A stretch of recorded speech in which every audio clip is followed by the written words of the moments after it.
আমরা কেমনে যাব মদিনা। দেওরা গাজীপুরের মানুষ মদিনা যাইতে চাই কি চাই না? কারা কারা মদিনা যাইতে চাই দুই হাত তুলে আল্লাহকে দেখায় আর জবানটা খুলে একটা তাকবীর দেন, নারে তাকবীর। এটা দিয়ে মদিনা আশুগর যাওয়ার আগে সাতটা পাংচারের উপর রাস্তার দিয়ে অবস্থা, একটু মোহাম্মদ একটা তাকবীর জোরে দিয়ে বাবা তোকে একটা জোরে তাকবীর দিচ্ছে।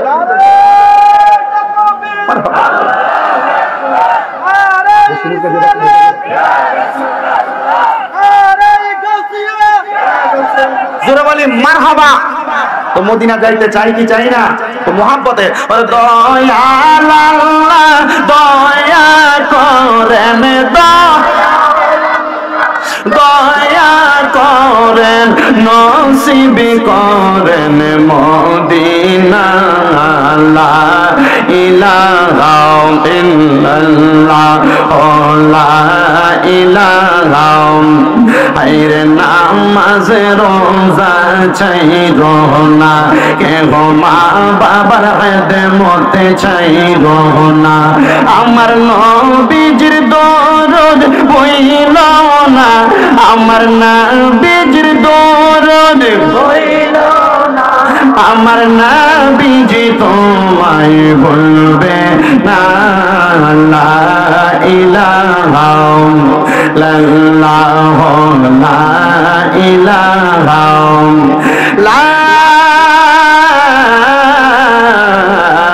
ইলাহা ইল্লাল্লাহ মুহাম্মাদুর রাসূলুল্লাহ সাল্লাল্লাহু আলাইহি ওয়াসাল্লাম। আমার ভাইয়েরা বাবারা বন্ধুরা রে, আমার দেওরা গাজীপুর এলাকার পর্দার অন্তরালের মা বোনেরা, আপনারা কেউ জবানটা বন্ধ রাখবেন না। আপনারা জোরে বলেন আমাদের জবান যিনি দিয়েছে তিনার নাম কি? ওই আল্লাহ তাআলা হাদিসে কুদসির মাধ্যমে জানায়া দেয় ওয়াশকুরু নি'মাতাল্লাহি আলাইহিম ইন কুনতুম ইয়াহু তা'বুদুন। আমার আল্লাহ ডাক দিয়া কয় বান্দারে তোমরা আমি আল্লাহর নিয়ামতের শুকরিয়া আদায় করো যদি তোমরা আমি আল্লাহর ইবাদত করো। আপনারা বলেন আমরা আল্লাহর বান্দা, আমরা সেজদা দেই কারে? আরো জোরে কন্যা সেজদা দেই কারে? আল্লাহ ছাড়া কাউরে সেজদা দেওয়া যাবে না। আল্লাহ ছাড়া কাউরে যদি সেজদা দেয়, আল্লাহ ছাড়া অন্য কারোর উদ্দেশ্যে যদি সেজদা দেয়, তাহলে এইটা হবে শিরক। আল্লাহর কসম ও দুনিয়ার মুসলমান ইমানদারেরা, আল্লামা মোল্লা আলী কারি রহমতুল্লাহ আলাইহি লিখতেছে দুনিয়ার জমিনের মধ্যে কোন মানুষ যদি আল্লাহ ব্যতীত কারোর কদমে সেজদা দেয়, আল্লাহ ব্যতীত কারোর কোন জায়গার মধ্যে সেজদা দেয়, তাহলে ওই ব্যক্তিটা শিরিক করে। আমার আল্লাহ তাআলা সব গুনাহ মাফ করে, আমার আল্লাহ দুইটা গুনাহ মাফ করেন না। এক নাম্বার হলো শিরিকের গুনাহ, দুই নাম্বার হলো পরের হক নষ্ট করেন না গুনাহ। এই দুইটা গুনাহ আমার আল্লাহ মাফ করেন না। এই জন্য বাবাজিরা বন্ধুরা আমার, আল্লাহ ছাড়া কাউকে সেজদা দিবেন না, আল্লাহ ছাড়া কারোর সাথে অংশীদার করবেন না, আল্লাহর সঙ্গে কোনোদিন অংশীদারিত্ব করবেন না। কিন্তু গতকালকে যে দুর্গা পূজা গেল, অনেক মুসলমানের ছেলেরা দুর্গা পূজাতে গেছে। ও মুসলমান, তুমি কেমনে দুর্গা পূজারে জায়েজ মনে করলা? তুমি না মুসলমানের সন্তান, তুমি না জানো আল্লাহ ছাড়া কাউকে সেজদা দেওয়া যায় না, আল্লাহ ছাড়া কাউকে খোদা মনে করা যায় না? তাহলে হিন্দুরা তাদের মতো পূজা করছে, করতে থাক না। মুসলমানের সন্তান হইয়া কেমনে তুমি দুর্গা পূজায় গেলা? মুসলমানের সন্তান হইয়া কেমনে দুর্গা পূজার প্রসাদ খাইলা? মুসলমানের সন্তান হইয়া কেমনে তুমি দুর্গা পূজার মধ্যে গেলা? আমি বলবো বাবাজিরা, এই পূজার মধ্যে যাইয়া আপনি যদি আপনার ইমেজ নষ্ট করেন, আল্লাহর কসম আমার একটা বিশ্বাস অন্তরে আপনার ঈমান ধ্বংস হয়ে গেছে। কিন্তু সোনার বাংলাদেশে অনেক মুসলিম নেতাদেরকে দেখা গেছে যারা মাথায় টুপি লাগাইয়া শরীরে পাঞ্জাবি লাগাইয়া পূজার মণ্ডপে যা রাম কীর্তন গাইছে। আল্লাহর কসম, যারা মসজিদের মধ্যে আইসা দোয়া চায়, মন্দিরের মধ্যে যে আশীর্বাদ চায়, মন্দিরে দুর্গা পূজার শুভেচ্ছা জানায়, মসজিদের মধ্যে আইসা দোয়া কামনা করে, এরা মুসলিম নেতা না, এরা মুনাফিক। যারা মুসলমানের কাছে আইসা দোয়া চায় মুসলমানের ভোটের জন্য, আবার তাদের কাছে দোয়া চায়, আবার মুসলমানের কাছ থেকে ফারেক হইয়া দুর্গা পূজার মঞ্চে যায় তাদের কাছে আশীর্বাদ কামনা করে, এরা মুসলিম না, এরা মুনাফিক, এরা শয়তান। এরা মুসলমানের পাঞ্জাবি লেবাস লাগাইয়া ইসলামের দুর্নাম করার জন্য বাংলাদেশে আসছে। নারে রিসালাত, নারে গাউসিয়া, আহলে সুন্নাত ওয়াল জামাত, তামিম রাজাল কাদরি সাহেব। মনে রাখবেন ব্রাহ্মণবাড়িয়া দেওরার বাবাজিরা ভাইয়েরা আমার, এই সমাজের মধ্যে যারা পাঞ্জাবি লাগায়া মাথায় টুপি লাগায়া এলাকার মধ্যে ঘোরাফেরা করে, ঈদগাহের মধ্যে ঈদের নামাজের পূর্বে দাঁড়ায়া মানুষের কাছে দোয়া কামনা করে, আবার মন্দিরের পূজার ভিতরে যায় আশীর্বাদ কামনা করে, এরা কি মুসলমান হইতে পারে? কথা বলেন, মুসলমান হইতে পারে? কাদা শয়তান দেখতে চাইলে এটার দিকে তাকাইবেন। কথা বলেন না কেন? কাদা শয়তান দেখতে চাইলে এটার দিকে তাকাইবেন।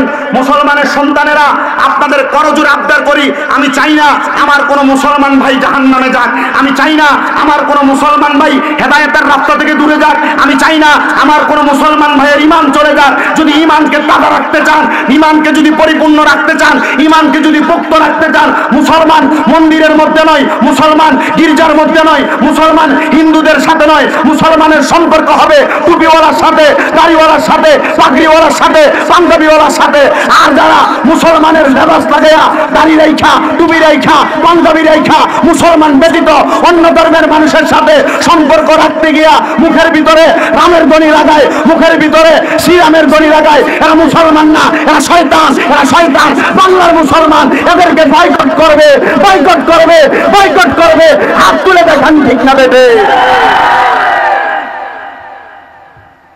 মুসলমানের সন্তান দাবি করে পূজায় যাইতে পারে, হিন্দুরা হিন্দুদের পূজা করবে, এটা তাদের বিষয়। আমাদের এটা নিয়ে কোনো মাথা ব্যথা নাই। কথা বলেন না কেন?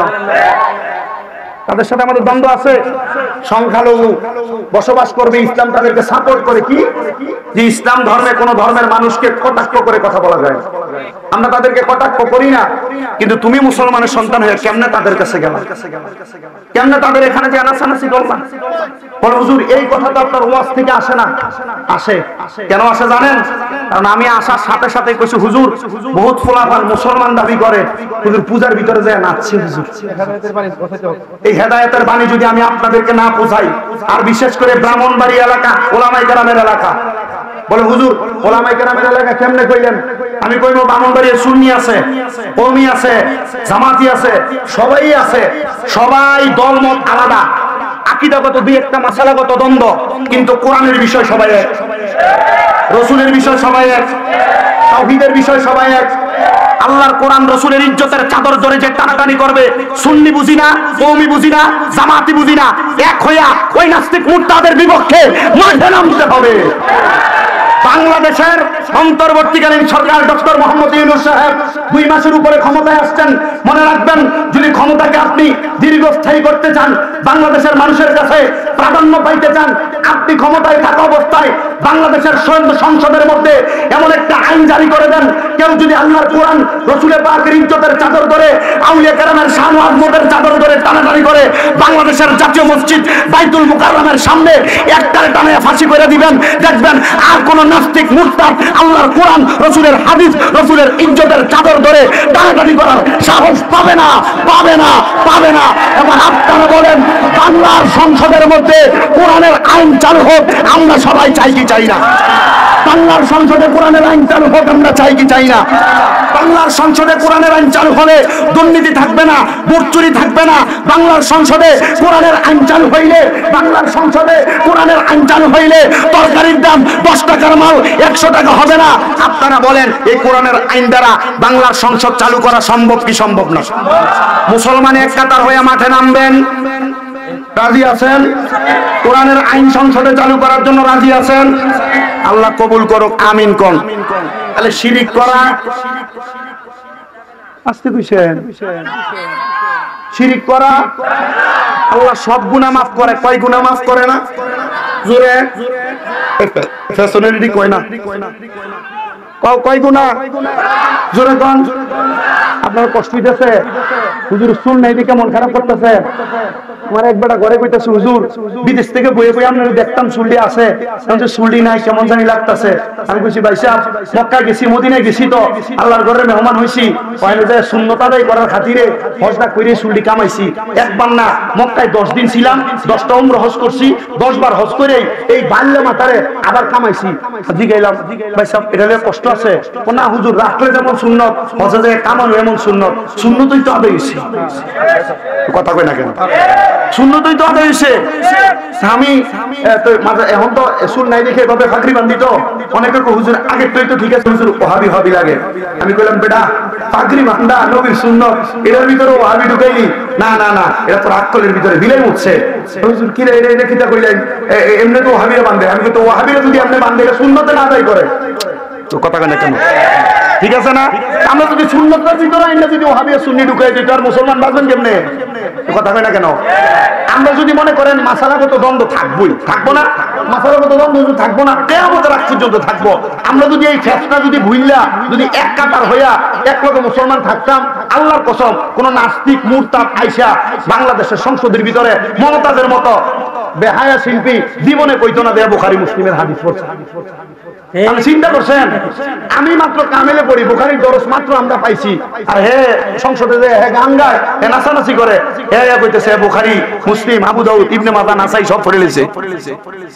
মুসলমান এক নাই তো, যদি ওয়ার পরের দিনে যদি মুসলমান এক পদে মাঠে নেমে কইতো এমন বেহায়া নর্তকী মহিলা সংসদে থাকতে পারবে না, থাকতে পারতো না, কথা বল নাকি লেগা না? আমরা এটা সাপোর্ট করি না, আমরা চিন্তা করি কইছি তো কি হইছে, এর নাইছে তো আমরা চাই ওয়াজের থেকে বাইরে দেয়া যাইতে যাইতে সিগারেটটা লাগাই দিয়া আগে মমতাদের গান দই লাগা, কথা কন না করে? আমার কি ওয়া শুরু হইছে, এখনো ওয়া শুরু হইছে, মাত্র শিরিকের কথাকে ওয়া মাত্র ঢুকছি, মাত্র কষ্ট যেন না হয়। আমার যে দাওয়াত দিয়ে দিছে যে কাউসার ভাই এ কইতেছে না বাবুরে গত বছর বই আসছিলাম, তুমি 1.5 ঘন্টা করে 2 ঘন্টা লাগাইছো, আজকে বই তার না আমার ভাও কাটা আমি দেখি, আমি কইছি না ভাই সাহেব ওয়াজ কম কইরামু, কারণ দান্নামুজ যেটা এটা ছোট, কিন্তু এটা কামড় দিলে মুখটারে ফুইরা লাগাবো করে না, তো আমি দান্নামুজের মধ্যে একটু ভালো করে ডাইলা দিয়া যায়, অল্প কিছুক্ষণ ওয়াজ শোনেন। আমরা এতটুকু বিশ্বাস রাখি কোন নর্তকী মানার পক্ষে আমরা, কোন বেহায়াপনার পক্ষে আমরা। কিছুদিন আগে মাথার ভাঙছিল না, ভাঙছিল না, আপনার কি ভাঙ্গার পক্ষে আছিলেন না বিপক্ষে? আমি পক্ষে আছিলাম, আমি মাদার বাঙ্গার পক্ষে আছিলাম। আপনারা কইবেন না না আমি পক্ষে, আপনি কইবেন না, কি লেখা না জানেন? আপনার না সত্য, আপনি আউলিয়া কেরামরে মুহাব্বত করেন, আমার হেও সত্য, আমি আউলিয়া কেরামরে মুহাব্বত করি, কিন্তু এই সোনার বাংলাদেশে বিভিন্ন জায়গায় মাদারের নাম দিয়ে ব্যবসাটা কি জানেন? মাদারের নাম দিয়া বেরিয়ে না নর্তকী বানা করে, গান বাজনা করে। আপনি গিটের পক্ষে? আপনি গিটের পক্ষে? আমি এটার পক্ষে না। বিভিন্ন জায়গায় মাদারের আশেপাশে গাদার আসর বসায়, বসায় না? বহায় না? আপনি কইবেন হুজুর তাহলে আপনি পক্ষে কি লেগা? আমি কইছি কয়েকটা মাজার ভাঙ্গো, আমার দিকে আমি কি কইছি? কয়েকটা মাজার ভাঙ্গো। আল্লাহর ওলিরা তো সত্য, সত্য না হুজুর? আল্লাহর ওলি কি সত্য না মিথ্যা? আমি কইছি কয়েকটা মাজার ভাঙ্গো। আল্লাহর ওলি যদি সত্য হয়, খাজা মাইনুদ্দিন চিশতির মাজার যখন ভাঙতে গেছিল, রওজার থেকে হাতটা বাইর করে কইছে আমি মাইনুদ্দিন চিশতি রওজায় আসি জিন্দা, মাজার ভাঙছে না। এর আগে 101টা মাজার ভাঙার পরে ওই বাদশা আকবর আইসা পুরা ভারতবর্ষের 101টা মাজারে কুণ্ড নির্মাণ কইরা খাজা মাইনুদ্দিন চিশতির মাজারের রওজাটার উপর দিয়া স্বর্ণের গোল্ড প্লেট দিয়ে সাজায়া কইছে আল্লাহর ওলিরা সত্য, আর মাজার ভাঙা যাবে না। এই জন্য আমি কইছি কয়েকটা ভাঙ্গো, যেটা আল্লাহর ওলি সত্য, এটার থেকে রওজা থেকে হাত বের করে দিই। এই কথা বল না কেন? কিন্তু এই মাজার ভাঙ্গার নামে বিভিন্ন জায়গার ভিতরে বেহায়াপনা ভাঙছে, ভাঙে নাই? ভাঙে নাই? বিভিন্ন জায়গায় গান বাজনা বন্ধ হইছে, বলে হুজুর আপনি গান বাজনা বিপক্ষে? হ্যাঁ আমি বিপক্ষে। যে জায়গার ভিতরে আল্লাহর ওলি রুসের নাম দিয়া মহিলা দিয়ে গান বাজনা করে, আমি ওই মাজারের বিপক্ষে। বলে হুজুর মাজারের বিপক্ষে? না মাজারের বিপক্ষে না, ওই মাজার দিয়ে চালায় হারামজাদা হাদেমেরা, এরা জন্মে ডিস্টার্ব আছে। যদি এরা জন্মে ডিস্টার্ব না থাকতো, এরা আল্লাহর ওলির মাজারে বেরি দিয়ে গান বাজনা করাইতো না। কথা কন না করে? কথা কন না করে? যে ওই আল্লাহর ওলির মাজার শরীফ যদি সত্য না হইতো, তাহলে সত্য আল্লাহর ওলির সত্য, কিন্তু খাদেম কি হুঙ্গা হুঙ্গা। কথা কন না হুজুর, ঠিক আছে না? আর এদের কারণে আজকে সুন্নিয়তের বদনাম। কথা কন না করে? ঠিক আছে তো? আল্লাহ বুঝার তৌফিক দান করুক। তাহলে কয় গুনাহ আল্লাহ মাফ করে না? সব গুনাহ কি থাকে না মাফ করে? আসলে কথা কন না। ওই আপনারা যারা দাঁড়িয়ে রয়েছেন, দাঁড়িয়ে থাকেন, এদিকে এসে দাঁড়ান, যেন আরো কেউ এখানে দাঁড়াইতে পারে। আপনারা দাঁড়ানোর জায়গা করে দেন, আমার মাহফিলে বহার দরকার নাই। বাবুরে তোমরা হমতলা যাইতে লাগছিল, যাও, তারপর ওকে সময় লেয়ার পরে আইও। আর যারা ভিতরে ঢুকবেন, ভিতরে ঢুকে এদিকে এসে দাঁড়ান, অসুবিধা নাই। আমার মাহফিলে দাঁড়ায় ওয়াজ শোনান যায়, বইয়া ওয়াজ শোনান যায়, শুয়েও ওয়াজ শোনা যায়। তবে শর্ত হইলো 5 ওয়াক্ত নামাজ পড়তে হইব। রাজি আছেন ইনশাআল্লাহ? রাজি আছেন ইনশাআল্লাহ? মা বোন যারা পর্দার আড়ালে আছেন, আপনার ওয়াজ যেন শুরু হইছে না, আপনার ওয়াজ শুরু হইব ইনশাআল্লাহ। আমি ওয়াজের ধারাবাহিকতায় ঢুকতেছি। তাহলে আমার আল্লাহ কয় প্রকারের গুনাহ মাফ করে না? এক প্রকার নাম্বার হলো শিরিকের গুনাহ আল্লাহ মাফ করে না। 2 নাম্বার হলো আমার আল্লাহ তাআলা দুনিয়ার জমিনের মধ্যে বান্দার হক নষ্ট করেন না, গুনাহ মাফ করে না। হে আমার এই দেওরা গাজীপুর এলাকার ভাই বাবারা বন্ধুরা, তাহলে আমার আল্লাহ তাআলা কাউরে শ্রদ্ধা দেওয়া যাবে না, আমার আল্লাহ তাআলা কারোর ইবাদত করা যাবে না, আমার আল্লাহ তাআলা কারোর কাছে চাওয়া যাবে না। বন্ধু ও আমার নবীর উম্মতের দলেরা, যেহেতু আমরা শিরিক মুক্ত সুন্নি জামাত দাবি করি, আমরা যেহেতু শিরিকের বিরোধিতা করি, আমরা আমার আল্লাহ তাআলার ভালোবাসি, মুহাব্বত করি, রব্বুল আলামিন আল্লাহ যদি আপনারা ডাক দিয়া কয়, হে আমার দেওরা গাজীপুর এলাকার আব্দুল মুমিন, আব্দুল করিম, আব্দুল রহিম, হে আমার বান্দারা, তোমরা যে দুনিয়ার জমিনের মধ্যে আসলা, আমি আল্লাহ তাআলা তোমরা দুনিয়ার মধ্যে যখন পাঠাইলাম, তোমার জীবনের মধ্যে কোনো গুনাহ ছিল না। আল্লাহ যখন আমরা বান্দারা দুনিয়ায় পাঠাইছে, মায়ের গর্ভ থেকে দুনিয়াতে আসার পরে আমরা ছিলাম একবারে মাসুম, দুধ যেমন সাদা, আমরা কলবটা ছিল এমন সাদা। কিন্তু হাদিসে কুদসির মাধ্যমে আমার আল্লাহ তাআলা জানায়া দেয়, বান্দা যখন তোমরা একটা গুনাহ করো, গুনাহ করার কারণে তোমার দুধের মতো সাদা কলবটা গুনার কারণে কালো কালো হয়ে যায়। নবীজির সাহাবাই কেরাম এই হাদিস শরীফ শুইনা আমার নবীরে ডাক দিয়া কই, ইয়া রাসূলুল্লাহ, ইয়া হাবিবাল্লাহ, নবী গো,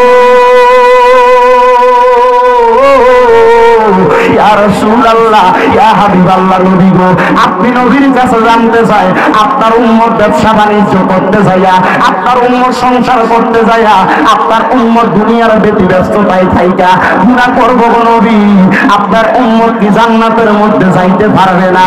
আমার নবী চোখ মুবারকের পানিগুলা টপ টপ করে ছেড়ে দিছে, কান্দে আর ডাক দিয়া কয়, আমার কলিজার টুকরা সাহাবী, ও সাহাবী হযরতে আনাস ইবনে মালিক, শোনো শোনো রে, আমার উম্মত যখন গুনাহ করতে করতে ক্লান্ত হইয়া যাইব, আমার উম্মত যখন গুনাহ করতে করতে পেরেশান হইয়া যাইব, তখন যদি আমার উম্মত আমার আল্লাহর রহমতের দরিয়ার দিকে নজর কইরা একবার আমার আল্লাহর আল্লাহ বলে ডাকবে, আমার আল্লাহর আরশ আজিমটা থরথর কইরা কাঁপতে থাকে। ইয়া রাসূলুল্লাহ, কেন কাঁপে?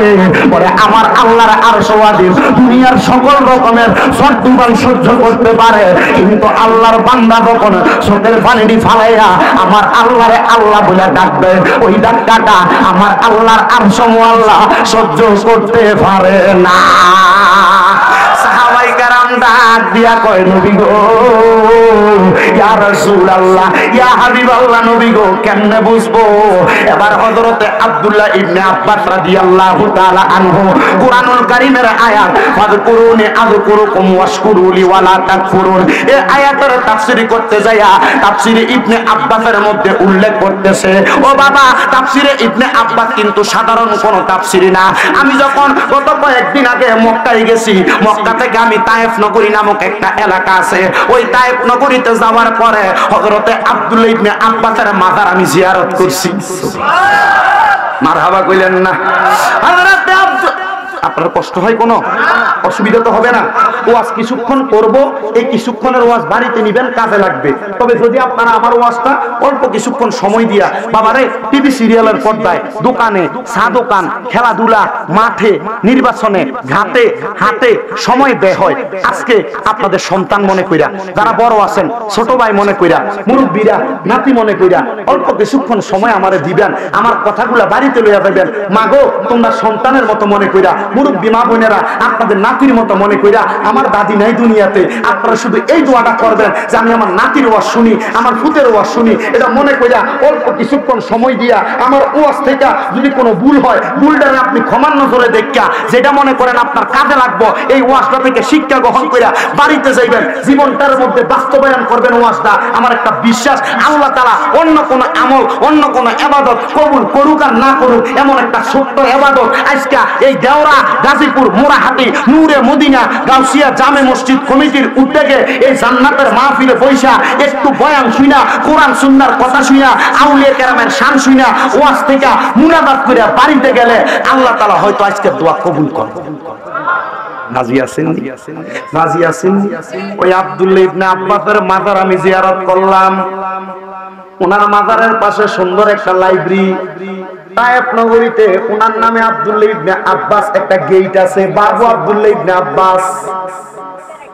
ওনার ওই মাজারের পাশে তায়েফ নগরীর এই সব এলাকা মসজিদের ভিতরে তাফসিরে ইবনে আব্বাস গুলা ধরে ধরে সাজানো। এই তাফসিরের আলোকে ছোট একটু কথা। হযরতে আব্দুল্লাহ ইবনে আব্বাস প্রখ্যাত মুফাসসির, যিনাকে বলা হয় রাইসুল মুফাসসিরিন। দুনিয়াতে কিয়ামতের আগ পর্যন্ত যত মুফাসসির বাহির হবে, হযরতে আব্দুল্লাহ ইবনে আব্বাসকে না মানলে উনি মুফাসসির না।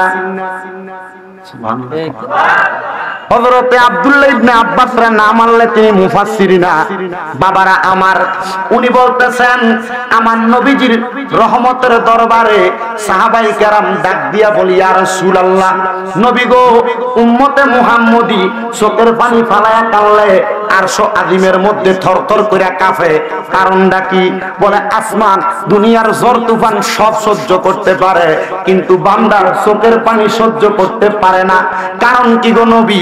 আমার দয়াল নবী রহমাতুল লিল আলামিন নবী চোখ মুবারকের পানিগুলা ছেড়ে দিয়েছেন, কাঁদতেছেন আর বলতেছেন, আমার কলিজার টুকরা সাহাবীরা শোনো রে, আমি দয়াল নবী রহমতের নবী যখন আল্লাহ তাআলার কাছে মেরাজের মধ্যে গেলাম, কোরআন শরীফের 15 পারা প্রথম পৃষ্ঠার মধ্যে আল্লাহ কয়, সুবহানাল্লাযী আসরা বিআবদিহি লাইলাম মিনাল মাসজিদিল হারাম ইলাল মাসজিদিল আকসাল্লাযী বারাকনা হাওলাহু লিনুরিয়াহু মিন আয়াতিনা ইন্নাহু হুয়াস সামিউল বাসীর।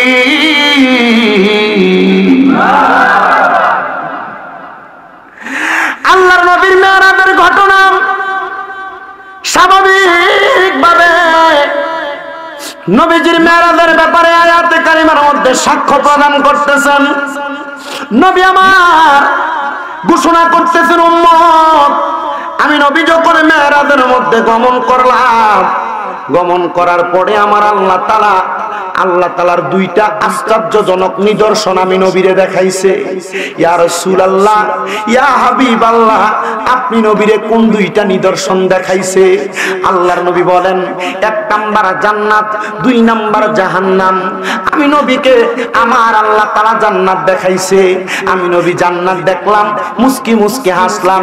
আমি নবী রব্বে কারীম আল্লাহর কাছে বললাম, আল্লাহ দুনিয়ার জমিনের মধ্যে আপনি জান্নাত দেখাইছেন, আপনি আমার জান্নাত দেখাইলেন, আল্লাহ এত সুন্দর জান্নাত আপনি কার জন্য বানাইছেন? আমার আল্লাহ বলে, হাবিব আমার, বন্ধু আমার, দোস্ত আমার, আপনি নবীর উম্মতের জন্য বানাইছি। আপনারা বলেন আমরা ওই নবীর উম্মত, বিশ্বাস আছে না নাই? জোরে বলেন আছে না নাই? আমার নবী রহমাতুল লিল আলামিন নবী বলেন, আল্লাহ তাআলা আমি নবীরে বলছে ওই জান্নাত আমি নবীর উম্মতের জন্য বানাইছে। আমি নবী খুশি হয়ে গেলাম। ওই জান্নাত দেখানোর পরে আমি আল্লাহর লামকানের মধ্যে 2 রাকাত নামাজ আদায় করলাম। আল্লাহর কুদরতি কদমে একটা সিজদা দিলাম। সিজদা দিয়ে আমি দয়াল নবীকে আমার আল্লাহ তাআলার দ্বিতীয় নিদর্শন দেখাই। সামনে 500 বছরের রাস্তা, কিন্তু আমি নবীর শরীর মোবারকের মধ্যে কি যেন একটা তাপ লাগতেছে। আমি নবী জিজ্ঞাসা করলাম, রহমতের ফেরেশতার মাধ্যমে আল্লাহ তাআলার সাথে আমি কথোপকথন করতেছি। ওগো নবীজি, আপনি যে কথোপকথন করেন, আপনি কি আমার আল্লাহ তাআলাকে দেখেছেন? আমার নবী বলেন, হা হা হা, আমি আমার আল্লাহ তাআলাকে আল্লাহ তাআলার উত্তম সুরতে দেখছি। নবী গো, আল্লাহর কি হাত আছে? আল্লাহর কি পা আছে? আল্লাহর কি চোখ আছে?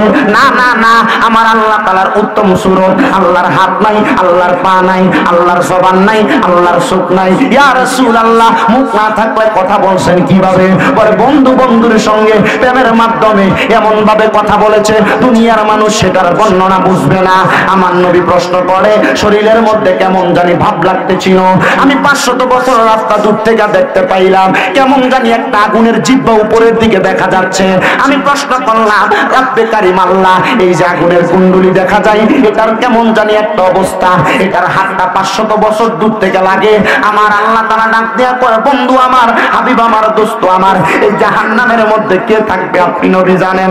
আমার নবীজি বলেন, রব্বে কারীম আল্লাহ, সবাই থাকলে আমি আমার উম্মতকে জাহান্নামে রাখতে চাই না। আল্লাহ কয়, হাবিব হাবিব আমার, বন্ধু আমার, দোস্ত আমার, এই জাহান্নামের মধ্যে আপনি নবীর উম্মত থাকবেন। নবী গো, নবী গো, নবী গো, আপনার উম্মত জাহান্নামে থাকবে, আপনি নবীকে আমার আল্লাহ তাআলার কাছে ফরিয়াদ জানাইবেন না? আমার দয়াল নবী চোখ মুবারকের পানিগুলো ছেড়ে দিয়ে কান্না করেছেন। রাসূল আমার ডাক দিয়া কয়, হাসায়সুল কুবরার ভিতরে আবু বকর সিদ্দিক থেকে বর্ণিত হাদিসটা অত্যন্ত সুন্দরভাবে তিনি বলেন, আল্লাহর হাবিব নাকি ওই জায়গার মধ্যে কুদরতি কদমে সাজদা দিয়া ডাক দিয়া কয়, আল্লাহ আমার উম্মত এমন জাহান্নাম সহ্য করতে পারবে না। এমন কথা বলার পরে আমার রাসূলকে আবার জাহান্নামের কিছু অংশ দেখাইলো। নবী আমার ডাক দিয়া কয়, উম্মত শুনো, আমি জাহান্নামের মধ্যে প্রবেশ করার পরে আমি দেখলাম কিছু মানুষকে গরম উত্তপ্ত লোহার পাত্রের মধ্যে কইরা অন্যান্য জাহান্নামীদেরকে পুরাইয়া তাদের রক্ত এবং পুষগুলা দিছে খাওয়ার জন্য। আমি নবী চোখের পানিগুলা ছাইরা দিয়া কানলাম আর জিজ্ঞাসা করলাম, আল্লাহ এই মানুষগুলা কেন জাহান্নামীদের রক্ত পুষ খায়? বলে এরা দুই বান্দা যারা দুনিয়ার জমিনে হারাম খাইছে, যারা দুনিয়ার জমিনে পরের হক খাইছে, যারা টাকা দিয়ে টাকা ইনকাম করতে যায় সুদ খাইছে। এবার আপনারা বলেন এই দেওরা গাজীপুর এলাকা এবং ব্রাহ্মণবাড়িয়া সারা বাংলাদেশে সুদখোর আছে না নাই? কম না বেশি? কম না বেশি?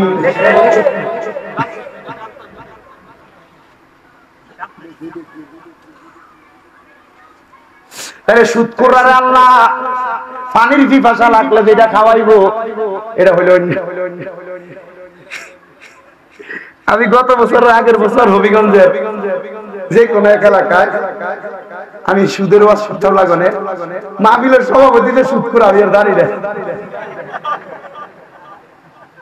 অলিপুর থেকে পশ্চিম দিকে 2-4 গ্রাম সভাপতি যে সুদখোর আমি জানি না।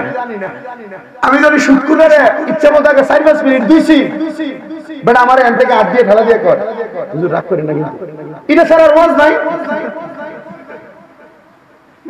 কি দেখো এটা স্যার আর ওয়াজ নাই, কত সুন্দর সুন্দর ওয়াজ আছে, ওটা করেন না করে। কইলাম বেটা ওটা করতাম, আমার মাথা ঢুকছে মনে হয় যে উপরের দিকে সেপ মারলে কোথায় করে নিজের গাতো আস্তে সুদ করে ভাইছিস কে বানা করে ধুয়ে পরে আমারে কানে কানে এক ফলা হুজুর বাদ দিন এই ওয়াজটা অন্য ওয়াজ ঘুরে নেই গাড়ি তুই দিয়ে বেটার বাঁচি যা, তুই বেটার কি যা বাঁচি যা, তুই যার বড় সোটা। পরে কইলাম যে আমি আজকে 2 বছর আর এরা ফোন দেয় আর এই মাহফিল যাই না। আমি চিন্তা করছি যাও আসইছি বেটা জীবনের মতো ফাপ হয়ে গেছে কালকা, কিন্তু বুঝছি আর এটা দৌড় লাগতো না। সুদখোর আছে না লেখা? কম না বেশি? বেশি আছে না? অনেক পরিবারে সুদ দিতে দিতে নিজের পরিবারকে উপরের দিকে আর উঠাইতে পারতেছে। আল্লাহর দোহাই লাগে, আল্লাহর দোহাই, কয় জানি ভিক্ষা করে ভাত খাইবা, সুদে টাকা নিবা না। বলে হুজুর অসুস্থ হয়ে গেছি, গিয়া রোগে পড়ে গেছি, টাকা না নিলে চিকিৎসা হইতো না, মরে যাচ্ছে বেটা রুগী। হারাম টাকা দিয়া রুগী চিকিৎসা করবা, এটা শরীরে রক্ত তৈরি হইব, এটা জাহান্নামে গেলে আরো বেশি জ্বলবো। আল্লাহর দোহাই এই সুদের টাকা দিয়ে ব্যবসা করিও না। প্রয়োজনে ওই সোহেল বাজারে গিয়ে আর ব্রাহ্মণবাড়িয়া একটা ডেক্সি লইয়া বা একটা থাল লইয়া শশা বেচবা, আমরা বেচবা, শরম না? এটা ব্যবসা, এটা চুরি না। তবে সুদের মতো হারাম খারাপ খানা তুমি আর খাইও না, খাইও না, খারাপ খানা আর খাইও না, খাইও না, খাইও না, খাইও না। চিন্তা কর, চিন্তা কর, চিন্তা কর, চিন্তা কর। আরে সোনার বাংলাদেশে অনেক মসজিদ কমিটি বানায় সুদখোররে, সভাপতি বানায় সুদখোররে, মসজিদের কমিটির ভিতরে সেক্রেটারি যা আছে এটি সব সুদখোর। বেশিরভাগ জায়গাতে কি চলে না? মাতুন নাকি রে চিন্তা করতে হুজুর আমরা এলাকার হদ্দার হইতে সুদখোর। হ্যাঁ বেশি দিয়ে দিব। আমরা এলাকার পাশে এক আল্লাহর ওলির কাছে অনুমতি লেগে গেছে এলাকার মানুষ যে হুজুরের কাছে কইতেছে, হুজুর আমরা তো আপনার কাছে আসছি, আমরা এলাকার মানুষ নামাজ পড়বার লেগে জায়গা নাই, হুজুর আপনি একটা অনুমতি দিন, আমরা এই জায়গাতে একটা মসজিদ করতাম। তো হুজুর অনুমতি দিচ্ছে, ঠিক আছে বাবা মসজিদ করো, তবে সাবধানে মসজিদে কোনো সুদখোরের টাকা লাগাইস না, কাটতে লাগাইস না। আর আমরা সমাজের ভিতরে মসজিদ করার লেগে সুদখোরে সর্বপ্রথম দাঁড়াতে আমি দেবো 5 লাখ। কথা কই না রে? বেড়ার মসজিদে নামাজ পড়বা, আল্লামা জালালউদ্দিন রুমি এবং মসনবী রুমির ভিতরে এভাবে লিখতেছে যে কি লিখে জানেন, শুধু উজুদুস রাহমাতাল লিল আলামিন মসজিদে ও শুধু আমারা ইয়ে জমি একবারে খেতের লাইলে দাঁড়ায় নামাজ পড়লো, নামাজ হইব। আল্লাহর ওয়াস্তে সুদ করে টাকা দিয়ে মসজিদ বানাইন না, সুদ করে টাকা দিলে আর সভাপতি বানাইন না, সুদ করে আটকা ধরে করতেছে মসজিদে সাইডে ফিরে রাখবো আর আপনি আর মসজিদের সভাপতি বানাই দিচ্ছেন। আল্লাহর কসম এরা যারা সভাপতি বানাইছে এরাও তার লোকে জাহান্নামের আগুনে জ্বলবো। ঠিক আছে নি? অনেকে চিন্তা করতেছে আপনার এলাকা সুদ কুটি করা হয়েছে রে, ঠিক না? আল্লাহর ওলির কাছে গেছে কি বানাইবার লাগিয়া? কথা কইনা কেন আপনারা? কি বানাইতে গেছে? মসজিদ বানাইতে। হুজুর আমরা মসজিদ বানাইতাম। হুজুর কই ঠিক আছে মসজিদ বানা, তবে সাবধান এই মসজিদে বানাইবি কাটতে হালা গাইস না, সুদ করে টাকা গাইস না বাবা। তারা আস্থা মসজিদ বানাই লিছে, কিন্তু মসজিদের সর্বশেষ বিটটা ঢালাই দেবার লাগিয়া একটু অল্প একটু সিমেন্টের শর্ট আর 10 বস্তা সিমেন্ট শর্ট। সুদখোর মসজিদের কমিটি কয়েকজন থাকে না, একটার কাছে কইতাছে আমি 10 বস্তা সিমেন্ট দিতাম, নিবিনি ও নিতাম তো, কিন্তু কইছে তো সুদ খাওই না টাকা নিতাম না। আরে কেডা দিছে এটা কি কইবিনি? কবি নামটা গোপনে গোপনে, কারণ জানে তো তে দিলে মজবুত হইছে সুদখোর, নামটা কইনে গোপনে।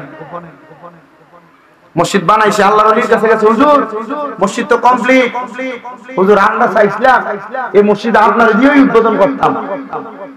হুজুর ভালো কথা, চল আমরা জুমার নামাজ পড়বো আজকে, যেহেতু শুক্রবার দিন। জুমার নামাজের ওয়াক্তের আগে আল্লাহর ওলি বিসমিল্লাহ কইছে সাবধান সুদ করে টাকা লাগাইছিস রে, না লাগাইছি না হুজুর। হুজুর বিসমিল্লাহির রহমানির রহিম, আসসালাতু ওয়াসসালামু আলাইকা ইয়া রাসূলুল্লাহ, আসসালাতু ওয়াসসালামু আলাইকা ইয়া হাবিবাল্লাহ, আসসালাতু ওয়াসসালামু আলাইকা ইয়া শাফিউল মুযনিবিন, আসসালাতু ওয়াসসালামু আলাইকা ইয়া রাহমাতুল লিল আলামিন, বিসমিল্লাহি আল্লাহুম্মা ইফতাহ লি আবওয়াবা। ডান কদম রাখছে, এই কথা থেকে শুধু কিচ্ছা করা যায় না, একটা মাসালা সাবেত করেন।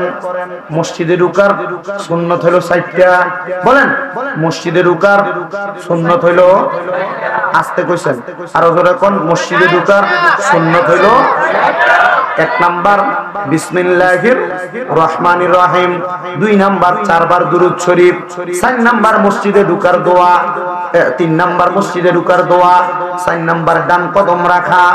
এটা কইরা আল্লাহর ওলি ডান কদম রাখছে, পা বরাবর মাঝখান দিয়া মসজিদ বরাবর সোজা একটা ফাড়া দিয়া লাইছে।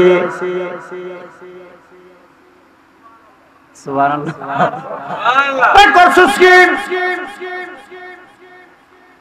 সবাই অবাক হয়ে গেল। আল্লাহর ওলি দিয়ে মসজিদ উদ্বোধন করাচ্ছে, আল্লাহর খালেস বান্দা, মুখলেস বান্দা, নামাজি বান্দা, আল্লাহ তাআলার বেশি ইবাদত করে উনি আমাদের এলাকার সবচাইতে বুজুর্গ ব্যক্তি, উনি কদম রাখলেন। এমনি এমনি রাখে নাই, নবীর সুন্নাহ মোতাবেক মসজিদে ঢুকার যে 4টা সুন্নাত আদায় করেই রাখলেন। কিরে মসজিদ কেন মাঝখান বরাবর ফাটা দিয়া ফালাইলো? আল্লাহর ওলি ডান পাটা রাখছেন, বাম পা সামনের দিকে বাড়ায় না, ডান পাটা উঠাইয়া আল্লাহর ওলি ডাক দিয়া কই করলি কিরে, করলি কি? বলছিলাম কোন হারামখোরের টাকা এই মসজিদের মধ্যে লাগাইস না, লাগাইলি তো লাগাইলি, মসজিদটারে তোরা ময়লা করলি, টাকাগুলা নষ্ট করলি। সবাই কয় হুজুর আমি আল্লাহর ওলি, আর কসম করে বলতেছি আল্লাহর কসম কোন হারামখোরের টাকা মসজিদ নির্মাণের জন্য নেই নাই। আরেকজন তুললেন আমি নেই নাই, আরেকজন হাত তুললেন আমি নেই নাই, একজন পেছন থেকে দৌড়ে আইসা আল্লাহর ওলির কদমটার মধ্যে জড়াইয়া ধরছে, ধরে ডাক দিয়া কই হুজুর গোপনে গোপনে 10টা বস্তা সিমেন্ট নিয়া মসজিদ বানাইছিলাম, আমি বুঝি নাই হারাম করে টাকা দিয়া মসজিদ বানাইলে মাঝখান দিয়া মসজিদ ফাটা দিব। হুজুর কয় না রে না, যদি কিয়ামত পর্যন্ত এটা নামাজ ফরজ কাম হবে না, কিয়ামত পর্যন্ত নামাজ ফরজ কাম হবে না। অনেকে বলে হুজুর আমাদের এলাকায় সুদখোররা ক্ষমতাশালী, এরা টাকা দিলে থাকলে কি করবো? সুদখোরের টাকা দিয়া বাথরুম বানাইবা, সুদখোরের টাকা দিয়া মসজিদের প্রস্রাবখানা বানাইবা, এটা করলে গুনাহ হইতো না। তবে সাবধান, সুদখোরের টাকা মসজিদে লাগাইও না, সুদখোরের টাকা দিয়ে ইমামের বেতন দিও না। অনেকে চিন্তা করে হুজুর সুদখোর ঘুষখোর টাকা না দিলে ইমাম চলে না, সুদখোর ঘুষখোর ভাত না খাওয়াইলে কেউ খাওয়ায় না। আমি বলবো বাবা, ইমাম দিয়া নামাজ পড়ার দরকার নাই, পারলে নিজের নামাজ নিজে পড়বা, তবুও কোন হারাম করে সুদখোরের ঘরে ইমামরে ভাত খাওয়াইবা না। কারণ ইমাম যদি হারাম করে ঘরে ভাত খায়, ইমামের তাকওয়া নষ্ট হয়, ইমামের রক্তে হারাম খানা নষ্ট হয়, ইমামের রক্তের মধ্যে হারাম খানা ঢুকে।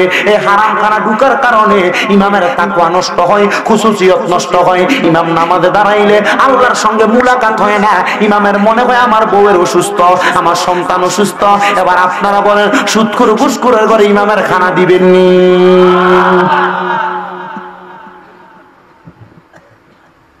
আমার বাবাজিরা, বন্ধুরা, হুজুর বললেন ঠিক আছে নতুন করে মসজিদ বানাও, বড় সাবধানতার সঙ্গে মসজিদ পরবর্তীতে আবার নির্মাণ। কিন্তু পরের মসজিদ আর হারাম করে টাকা নেয় না, সুন্দর করে মসজিদ বানানি হইল। মানুষ নামাজ এখনো পড়ে ওই মসজিদ। কুমিল্লা শহরের বালুতুফা যে এলাকার মধ্যে আমি এখন নামাজ পড়ি, এটার পাশেই দৌলতপুর হযরতে সৈয়দ আলতাফ আলী শাহ রহমাতুল্লাহ আলাইহির মাজার শরীফ, এটার পাশে মসজিদ এখন অবস্থিত। ও বন্ধু, এই জন্য হারামের সাথে সম্পৃক্ত থাকবেন না। তারা সুদ খায়, তারা ঘুষ খায়, পরের হক মাইরা খায়, এদেরকে আল্লাহ তাআলা জাহান্নামের মধ্যে অন্যান্য জাহান্নামীরারে পুরাইয়া যেই রক্ত হইব, পুজ হইব, পানির পিপাসা লাগলে আল্লাহ সেই পানি দিব। এবার বলেন আমরা কি ওই পানি খাইতে চাই নাকি?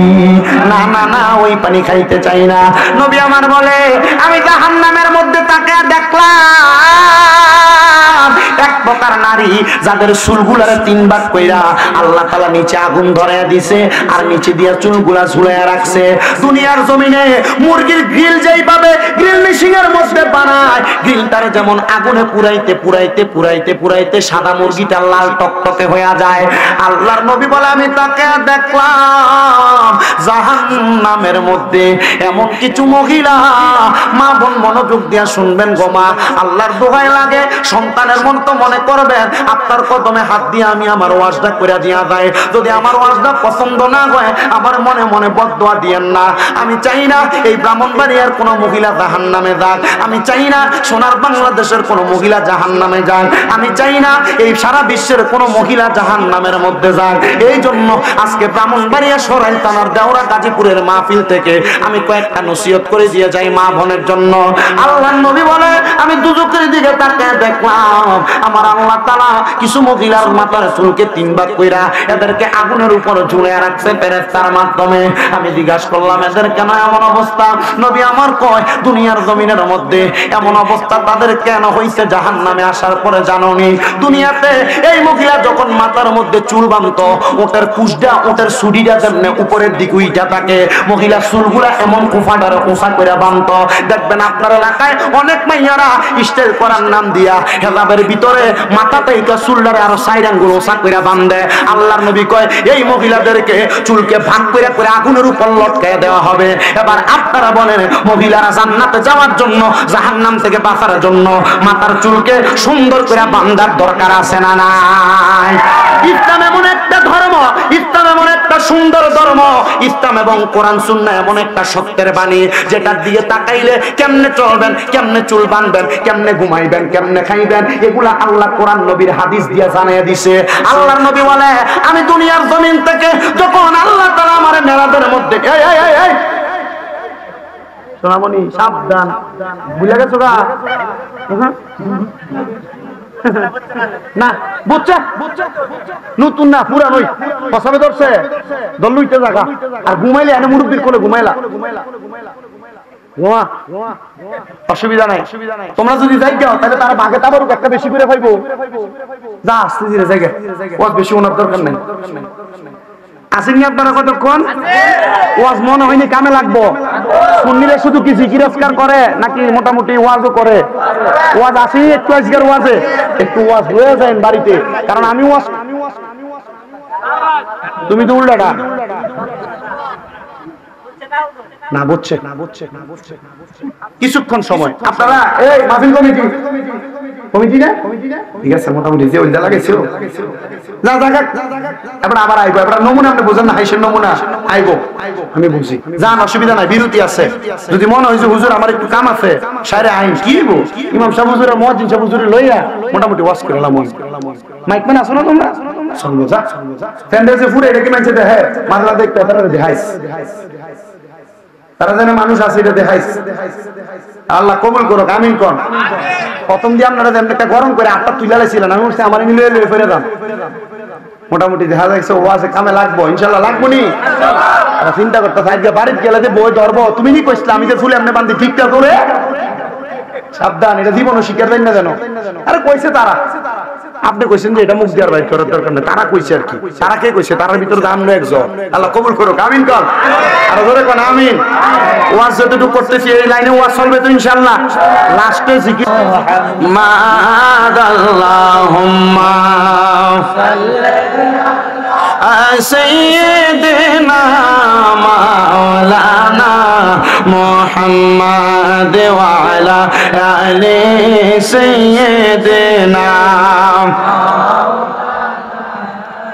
আমার জায়গা হবে নি আমার মরা লাশের লাইগা মসজিদের পাশে আমার কবর দিও কইরায় আমার জায়গা হবে নি আমার জায়গা হবে নি আমার মরা লাশের লাইগা মসজিদের পাশে আমার মসজিদের পাশে আমার কবর দিও কইরায় আমার জায়গা হবে নি গাইতে পারবেন তো এটা আমার নিজের লেখা গজল একটু মুহাব্বতে গাইয়েন আবার এটা চিন্তা করেন না মসজিদের পাশে কবর দিলে জীবনের গুনাহ মাফ হইব দুনিয়া ছুরিবাচ্ছারি করে মসজিদের পাশে না যদি একবার মসজিদের নিচে গিয়ে নিয়ে কবর দেয় আল্লাহ কবরে ভিড়া কম দিত না কিন্তু ঠিক না এজন্য একটু মুহাব্বতে পড়েন ঈমান আমল নিয়া মসজিদের পাশে একটু শোয়ার দেন আল্লাহ তৌফিক দিয়ে একটু মুহাব্বতে আমার জায়গা হবে নি আমার মরা লাশের লাইগা মসজিদের পাশে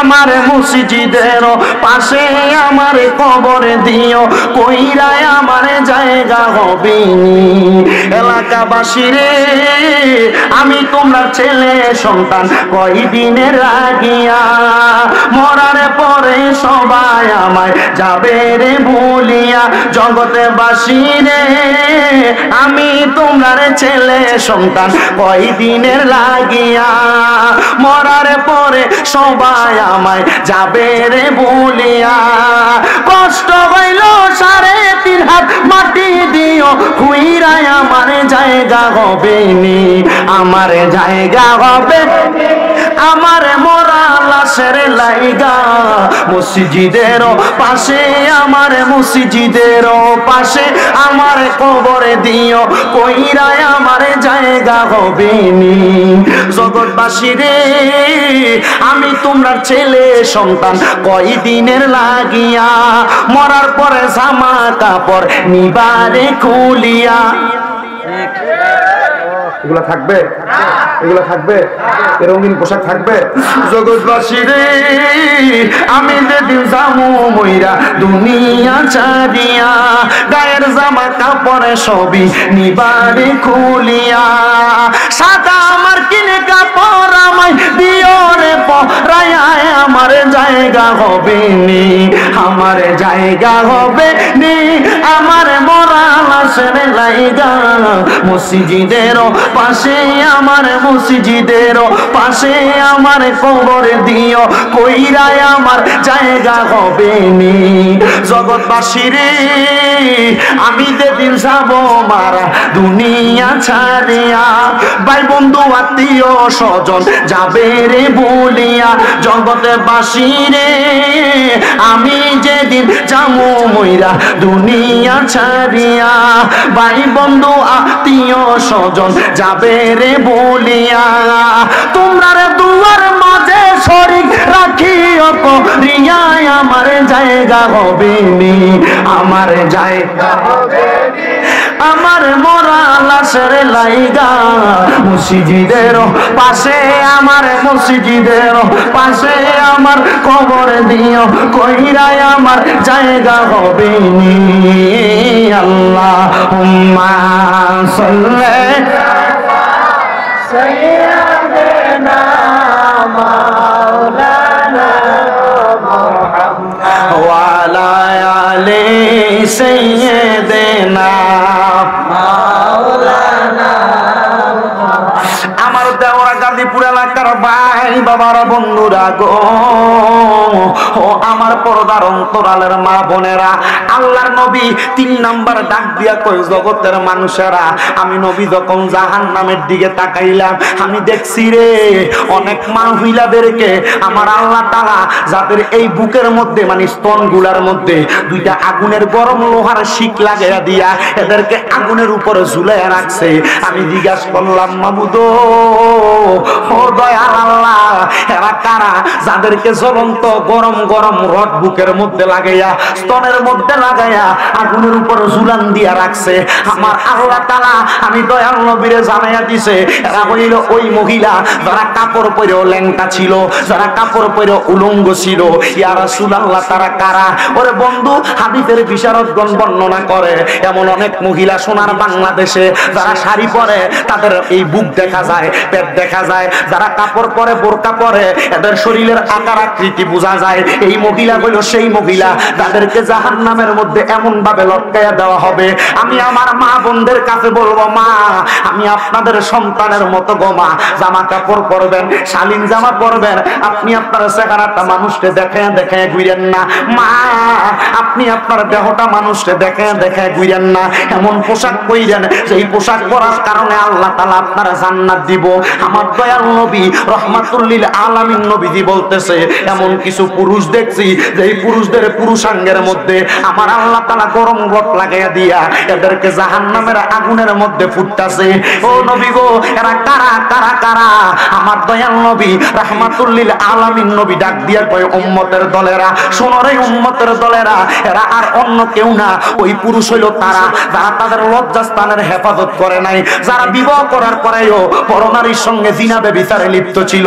এরা হইল ওই পুরুষেরা যাদের প্রাপ্ত বয়স হওয়ার পরেও এরা বিবাহ করে নাই, এদের মা বাবা এদেরকে বিবাহ করায় নাই, এরা প্রাপ্তবয়স্ক হইয়া জিনা করছে, ব্যভিচার করছে, পরকিয়া করছে, পরনারীর সাথে মেলামেশা করছে।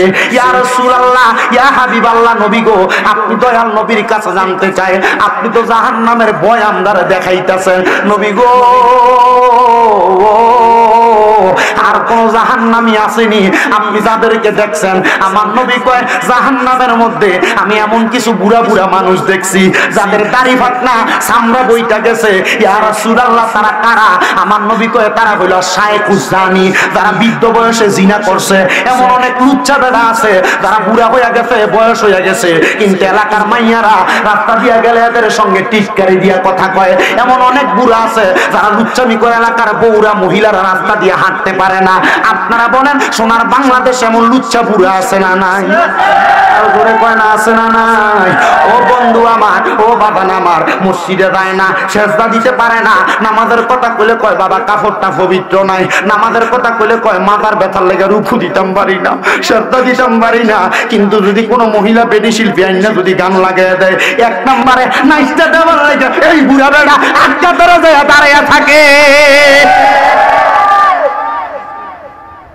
মুরব্বি নামাজে আসেন না,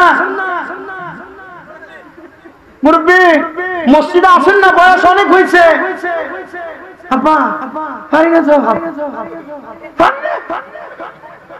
কেন আব্বা বুড়ো হয়ে গেছি বাবা, আইলেন ব্যথা। কিন্তু এরে সকালবেলা ফজর নামাজের আগে ফটকা দিয়া ক্ষেতের ভিতরে যাইয়া আমতার মাছ দিয়ে এবার আগে চুরি করে,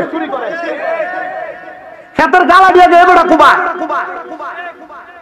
ফুস ধরার খেলা বলি খেলার ভিতরে এবার আগে সামনে দেবা, এলাকায় গানা দাঁড়াইলে এবার সামনে দেবে আগে না আছে আসুনি আমি চিন্তা করি কি ভিটান ফিটাইবো এদের জন্য যন্ত্রণাদায়ক শাস্তি। ইয়া রাসূলুল্লাহ কেমন? এটার কোন সীমা নাই?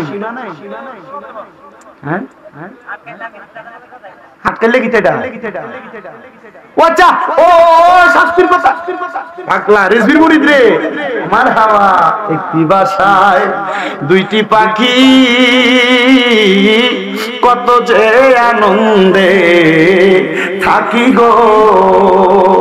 এখন তুমি কোথায় আমি কোথায় রেজবি কাউরে কেউ আর দেখি না আগে, জানি না তুমি এমন করে ছেড়ে যাইবারে মুর্শিদাগে, জানি না তোমার আত্মাতে মিশাইয়া আত্মা কইতাম কত মনের কথা গো। 1 ঘন্টা ওয়াজ চলে, এখনো পর্যন্ত একটা গজল পরিপূর্ণ কই নাই।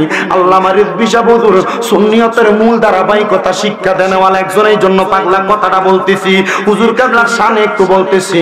আরে তোমার আত্মাতে মি কষ্ট আপনারা আত্মাতে মি সায়াতা কইতাম কত মনের কথা গো। এখন কার কাছে কই মনের কথা, কেউ নাই আমার আপনা মুর্শিদ। কার কাছে কই মনের কথা, কেউ নাই আমার আপনা আগে, জানি না তুমি এমন করে ছেড়ে যাইবার রেজবি আগে, জানি না। রেজবি হুজুরের জায়গায় আপনি আপনার মুর্শিদের নামটা স্মরণ করেন, বলে হুজুর উনি রেজবি, আমি অমুক দরবার, আমি তমুক দরবার। বাবারে দরবার আলাদা, ফির আলাদা, রসুল একটা, আল্লাহ একটা, কোরআন একটা, আকীদা একটা, একটু মুহাব্বতে। তুমি এমন করে ছেড়ে যাইবা মুর্শিদাগে, জানি না বলেন এমন করে ছেড়ে যাইবা মুর্শিদাগে।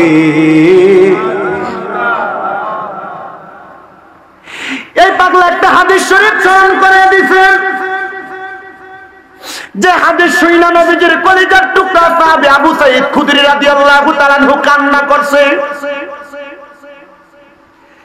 ইসলামে অনেকগুলা প্রসিদ্ধ হাদিস বিশারদের মধ্যে হযরত আবু সাঈদ খুদরি হইলেন প্রখ্যাত তৃতীয়তম একজন হাদিস বিশারদ। উনি বলেন আল্লাহর নবী বলছেন, দুনিয়ার জমিনের থেকে কবরে যাওয়ার পর বৃদ্ধ আর শাইখুজ জানি যারা, মুরব্বী বয়সে গুনাহ করে যারা, জিনা করে যারা, এদেরকে আমার আল্লাহ তাআলা এমন ফেরেশতা দিয়ে ফিরাইব, যেই ফেরেশতা কান থাকলেও শুনবে না। এটারাই তো হাত খেললা কইছই, চোখ থাকলেও দেখবে না। নবী গো কেন? বলে বুড়া জানতো এটা খারাপ কাম, বুড়া তবু করছে। ফেরেশতা এটার কথা শুনবো, কিন্তু এমন বাপ বেরা থাকবো যে মনে হয় শুনতাছে না। কি বিধান ফিরাইব? ও আমার দেওরার বাবারা, আমার এই গাজীপুর মোরাহাটি এবং আশেপাশে এলাকার মা বোনেরা, যদি আল্লাহর জান্নাত পাইতে চাও, এখন থেকে নিজেরা ইহদিনাস সিরাতাল মুস্তাকিমের পথে আনো। আপনারা বলেন বাবারা, আল্লাহর নবী চাইলে যদি সুপারিশ করে আমরা জান্নাতে যাব, এই বিশ্বাস আমরা আছে না? সাহাবায়ে কেরাম কান্না করার বলে, ইয়া রাসূলুল্লাহ, নবীজি বালা কি দেখছেন? আমার নবী বলেন, এমন একটা অবস্থা দেখছি আমার আল্লাহ তাআলা দুনিয়ার জমিন থেকে এমন কিছু বান্দা কবরে যাবে যাদের জন্য আল্লাহ তাআলা জান্নাতি নিয়ামতের ব্যবস্থা করে রাখছে। ইয়া রাসূলুল্লাহ, ইয়া হাবিবাল্লাহ, ওই জান্নাতি নিয়ামত গুলা কারা খাবে? বলে তাদেরকে তোমাদের চোখেই লাগে না, মনে হয় এলাকার একবারে নরমাল ব্যক্তি, কিন্তু এই ব্যক্তি গোপনে গোপনে ইবাদত কইরা তারা সোনার মতো খাঁটি বানায়া ফলাইছে। ও বন্ধু, মানুষ তসবিহ গনে হাতে মানছেরে দেখায়া দেখায়া, কিন্তু এমন অনেক মানুষ আছে তসবিহ মানছেরে দেখায়া দেখায়া গনে না, কিন্তু এই বেটা জি মনে মনে যে কলবের জিকির করে, নবীজির দুরূদ শরীফ আদায় করে, বেটা রিকশা চালায়, অটো চালায়, কৃষি কাজ করে, কিন্তু বেটা সবচাইতে বড় ওলি হইয়া বইসা রইছে, আপনার খবর নাই। ওরে কেউ পাগল হয় দনে দনে, কেউ পাগল হয় ধন সম্পদে, ওরে এক পাগল তোর ঘরের কোণে, আসলে পাগল জগতের বাবা সব জনা, পাগল হইয়া দেখো না তোমরা ববে থাকবা না, আল্লাহ নবীর পাগল হইয়া দেখো এই জগতে থাকতে চাইবা না। যারা আল্লাহর পাগল, যারা নবীর পাগল, তারা দুনিয়ারে দুনিয়া মনে করে না। আল্লাহর নবী কয় আর দুনিয়া মাজরাতুল আখিরা, দুনিয়া কইল আখিরাতের শস্য ক্ষেত্র।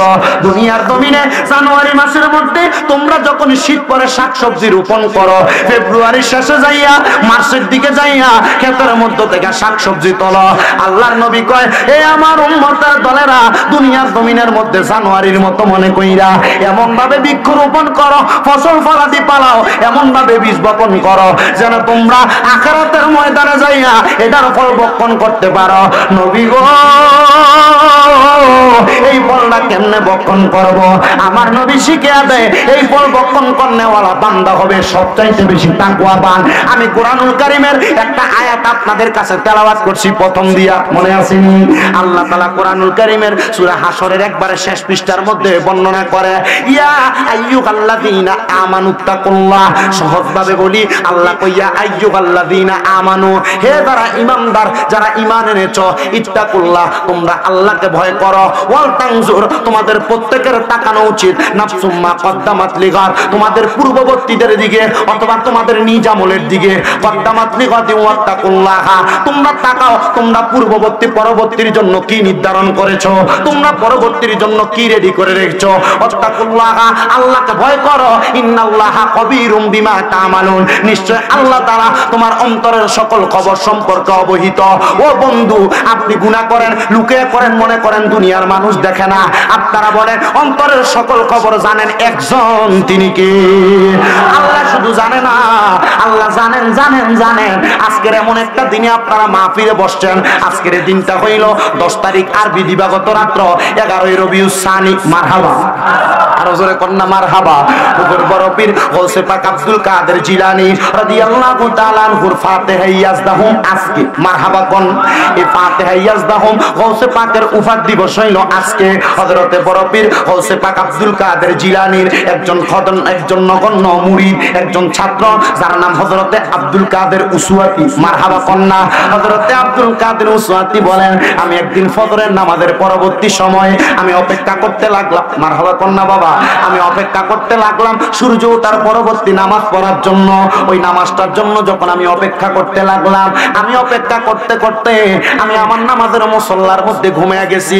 পর্দার অন্তরালের মা, যারা এখানে বয়স্ক বাবা আছেন, আপনারা যারা যুবক আছেন, আপনাদের কদমে হাত দিয়া বলি, মিশকাতুল মাসাবির বাবু সালাতদের মধ্যে বেশি উপরের কিতাব বলি নাই, মাত্র আলিম ক্লাসের মিশকাতুল মাসাবির একবারে প্রথম অধ্যায়টা, দ্বিতীয় অধ্যায়টার কথা বলি, বাবুল ইমানের পরে বাবু সালাত অধ্যায়। ওই কিতাবের মধ্যে আল্লাহর নবীর হাদিস বর্ণনা, আমার নবীজি ফজরের নামাজ আদায় কইরা নবীজির নামাজের মুসল্লা থেকে উঠতেন না কতক্ষণ পর্যন্ত, যতক্ষণ সূর্য উদয় না হইতো। সূর্য ওঠার পরে আমার নবীজি দুই দুই করে 4 রাকাত নামাজ আদায় করতেন। সুবহানাল্লাহ। নবীর সাহাবীরা, অন্যান্য নবীর আশিকেরা এই আমলটা করতেন। উনি আব্দুল কাদের ডাক দিয়া কয়, জগতের মানুষ, আমি যখন ফজরের নামাজ পড়া পরবর্তী নামাজের জন্য অপেক্ষা করি, আমি ওই নামাজের মুসল্লার ভিতরে ক্লান্ত হইয়া ঘুমাইয়া গেছি। আমি ঘুমানোর পরে হঠাৎ করে আমি দেখতে পাইলাম একজন ব্যক্তি, উনি কান্না করতেছেন, কান্না করতেছেন, কান্না করতেছেন। আমি কান্নাটা দেখা বড় হতভম্ব হয়ে গেলাম। কিরে, ঘুমের মধ্যে এই ব্যক্তিকে আমি কান্না করতে দেখলাম। এবার উনি বলেন, আমি যখন ওই আল্লাহর বান্দার কান্না করতে দেখছি গো। আমি হঠাৎ করে ঘুমন্ত অবস্থায় স্বপ্নের মধ্যে তার সামনে গেলাম। আমি যে ডাক দিয়ে কইলাম, ও আল্লাহর বান্দা,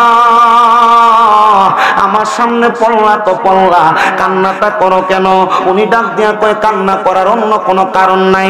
আমি কান্না করি, আমার দুনিয়ার জমিনের মধ্যে সম্পদের অভাব নাই, টাকার অভাব নাই, আমার বাড়ির অভাব নাই, আমার অভাব নাই কোনো দেনমোহরের, আমার অভাব নাই কোনো সম্পদের। আমার স্ত্রী আছে 2 জন, আমার সন্তান আছে 4 জন, কিন্তু আমি কবরের মধ্যে শান্তিটা নাই। আব্দুল কাদের উসওয়াতি বলেন, জগতের মানুষ, আমি তারা জিগাই না, কিরে তুমি এভাবে কান্না করো? আবার আব্দুল কাদের উসওয়াতি বলেন, আমি তাকে দেখলাম তার নাভি থেকে, নাভির উপরের অংশটা ভালো, কিন্তু নাভি থেকে পায়ের পাতা পর্যন্ত জাহান্নামের আগুন ধাউ ধাউ করে জ্বলতেছে। আমি এমন অবস্থা কোনোদিন দেখি নাই। আমি নবীর হাদিসের মধ্যে এই কথা শুনছি। বাবারে, একটা মানুষের যদি নাভি থেকে নিষ্ঠা আগুনের মধ্যে পুড়ে নাভির উপরটা ভালো থাকে, এটা যদি আপনি দেখেন আপনার মনে ভয় লাগবো। এবার হযরত আব্দুল কাদের উসওয়াতি বলেন, আমি দেখলাম ওই ব্যক্তি কাঁদতেছে, নাভি থেকে পায়ের পাতা পর্যন্ত আগুনে জ্বলতেছে, আর নাভি থেকে পায়ের উপরে পর্যন্ত কেমন ভালো দেখা যায়। আমি জিগাই না, তুমি এমন কোন ব্যক্তি, তোমার পরিচয় বলো। বলে, আমার বাড়ি অন্য কোনো জায়গায় না, আপনার বাড়ি ইরাকে, আমার বাড়ি হইল ইরাক থেকে পার্শ্ববর্তী জায়গা, ইরাক এবং সৌদি, ইরাক এবং অন্য একটা দেশের মাঠ বরাবর আমার বাড়ি হইল সেই জায়গায়। ও আল্লাহর বান্দা, আপনার বাড়ি যে সেই জায়গায়, এখন কি আমি আপনার জন্য কোনো সুখবর দিব নাকি আপনার পরিবারের কাছে? বলে, সুখবর দিবেন কি? আপনার যদি সম্ভব হয় আপনি আমার বাড়িতে যাইয়া, আমার একটা স্ত্রী বেপরোয়া ভাবে চলাফেরা করে আর আমার একটা সন্তান, তার মা আর এইভাবে ডাক দিয়ে রাখেন না, আপনি আমার স্ত্রী এবং আমার সন্তানদের বলবেন তারা যেন আমার জন্য একটু খাস করে দোয়া করে, তারা যেন গুনাহ করা ছাইরা দেয়। বলে, আপনার আরেকজন স্ত্রী এবং সন্তান কি ভালো আছে? বলে, তাদের কারণে আমার আল্লাহ আমার শরীরের অর্ধেক ভালো রাখছে, আর যারা খারাপ করে তাদের কারণে আল্লাহ শরীরের অর্ধেক রে ফুরাইতাছে। আপনি মনে করছেন আপনার মা মারা গেছে, বাপ মারা গেছে, তারা শেষ? জি না। আপনার মা বাবা আপনার যে সম্পদ দিয়ে গেছে, টাকা দিয়ে গেছে, পয়সা দিয়ে গেছে, এইগুলোর যদি আপনি ভালো রাস্তায় ব্যয় করেন, আল্লাহ তাআলা আপনার এইটার কারণে তাদের কবরের ভিতরে ভালো জিনিস দিন। আর যদি আপনি এটি দিয়ে আপনি না গান বাজনা করেন, আল্লাহ তাআলা এদেরকে কবরের ভিতরে দিবেন। ঠিক কি আসতে হয়েছে না? নবীর হাদিস শরীফের কথা। পর্দার অন্তরালের মা বোন শুনতেছেন, সম্পদ দিয়ে যাচ্ছেন সন্তানদেরকে, দিয়া যান, তবে ওসিয়ত করে দিয়েন, সন্তান এই সম্পদ কোন বেহায়াপনা, কোন খারাপ কাজে ব্যয় করিস না। যদি সন্তান পালন না করে, তে গুনাহগারের বাপে জ্বলতেন। কি কোন? আর টাকা পয়সা বানাইতেছেন, নিজের রুহুরে না দিয়া সন্তানকে দিয়া দেবেন জায়গা জমি, ধর্মীয় বাদ দেন, সব শেষ। টাকা পয়সা সম্পদ জায়গা জমি যা আছে, এক কোনা দিয়ে 1 ঘন্টা বেচেন, 1 শতক বেচেন, 2 শতক বেচেন, বেচা তাড়াতাড়ি মক্কা মদিনার টিকিট লাগান, মক্কা দেখে আসেন, মদিনা দেখে আসেন। আল্লাহর কসম, ওয়াল্লাহি বিল্লাহি তাআলা, আল্লাহর 3 বার কসম করে বলছি, কি জানেন? মক্কায় যখন গিয়েছি, মদিনা শরীফ থেকে যাওয়ার পর 10 দিনে 10 বার উমরা করে 10 বার হাজরে আসওয়াদে সুমা দিয়া, প্রত্যেকবার আমি মক্কার চাদর ধইরা, মক্কা শরীফের গিলাফ ধইরা দোয়া করছি, আল্লাহ আমাকে তুমি যেভাবে হোক তোমার ঘরের মেহমান বানাইছো। আল্লাহ, সোনার বাংলাদেশে বিশ্বের আনাসে কানাসে তোমার অনেক বান্দারা পড়ে আছে, যারা মক্কার পাগল, মদিনার পাগল, আসতে পারে না, সম্পদ আছে, আল্লাহ কবুল করেন নাই। আল্লাহ, তোমার যেই বান্দারা মক্কায় আসতে পারে নাই, মদিনায় আসতে পারে নাই, আল্লাহ তোমার গিলাফ ধরে বললাম কাবা, আল্লাহ তারা একবার মক্কায় আনো। আপনারা বলেন, সম্পদ রাইখে দেবেন দুনিয়ায়, এই সম্পদকে কাজে লাগানোর জন্য যা আছে এখান থেকে একটু বেচে হইলো মক্কা মদিনার মেহমান হওয়ার দরকার আছে না নাই? আজ ধরে বলেন, আছে না নাই? জায়গা জমি রেখে দিও না আব্বা, একটা তো যা আছে এখান দিয়ে একটু বেচো, জিহুদের বিয়ে দেবা, কামুইতো না, কামুইব। অনেকে চিন্তা করে, আমার বাপে যদি এখন বেচে, আমি যদি এখন বেচি, আমার হুতে আমার বাপ তুই হইতো না। আছে না মন? আব্বা কার জমি বেচুই? দেন। আমি দেখছি বাবার জমি ভাগাভাগি নিয়ে কুমিল্লা ব্রাহ্মণপাড়ায় একটা উমরা হজের সওয়াব হয়। আপনার কি মন চায় না এগুলো চাইতে? মন চায় না নবীজি যে জায়গাগুলো পারাইছে, নবীজি জায়গা 1,30,000 হইলে ঘুরান দিয়ে আসা যায়। আর কি চান আপনি? থাক সম্পর্কে যারা গেছে তারা একবার জিজ্ঞেস করে নিরালে, সবার সামনে না, নিরল কেমন দেখতেন, তখন উত্তর পাওয়া যাবে, উত্তর পাওয়া যাবে। আল্লাহর কসম, আসার পর থেকে বারবার যাইতে মন চাইছে, বারবার মন চাইছে যাইতে।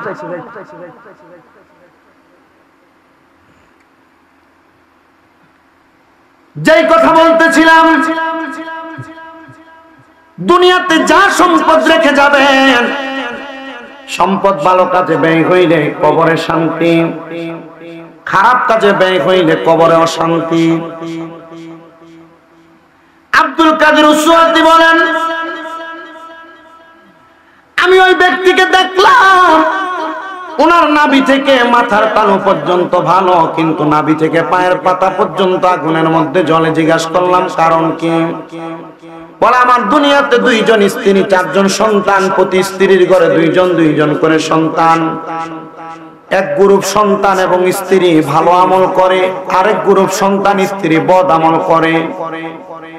আমি বললাম, আপনি তাদের কাছে একটু খবর পাঠিয়ে দেন, তারা যেন আমার জন্য গুনাহ করা বন্ধ করে দেয়, তারা যেন আমার জন্য আল্লাহর কাছে ক্ষমা প্রার্থনা করে। আল্লাহর ওলি আব্দুল কাদের উসওয়াতি বলেন, আমি হঠাৎ করে লাফ দিয়ে উঠে গেলাম। ওই দিন আর আমি নামাজ আদায় করি নাই।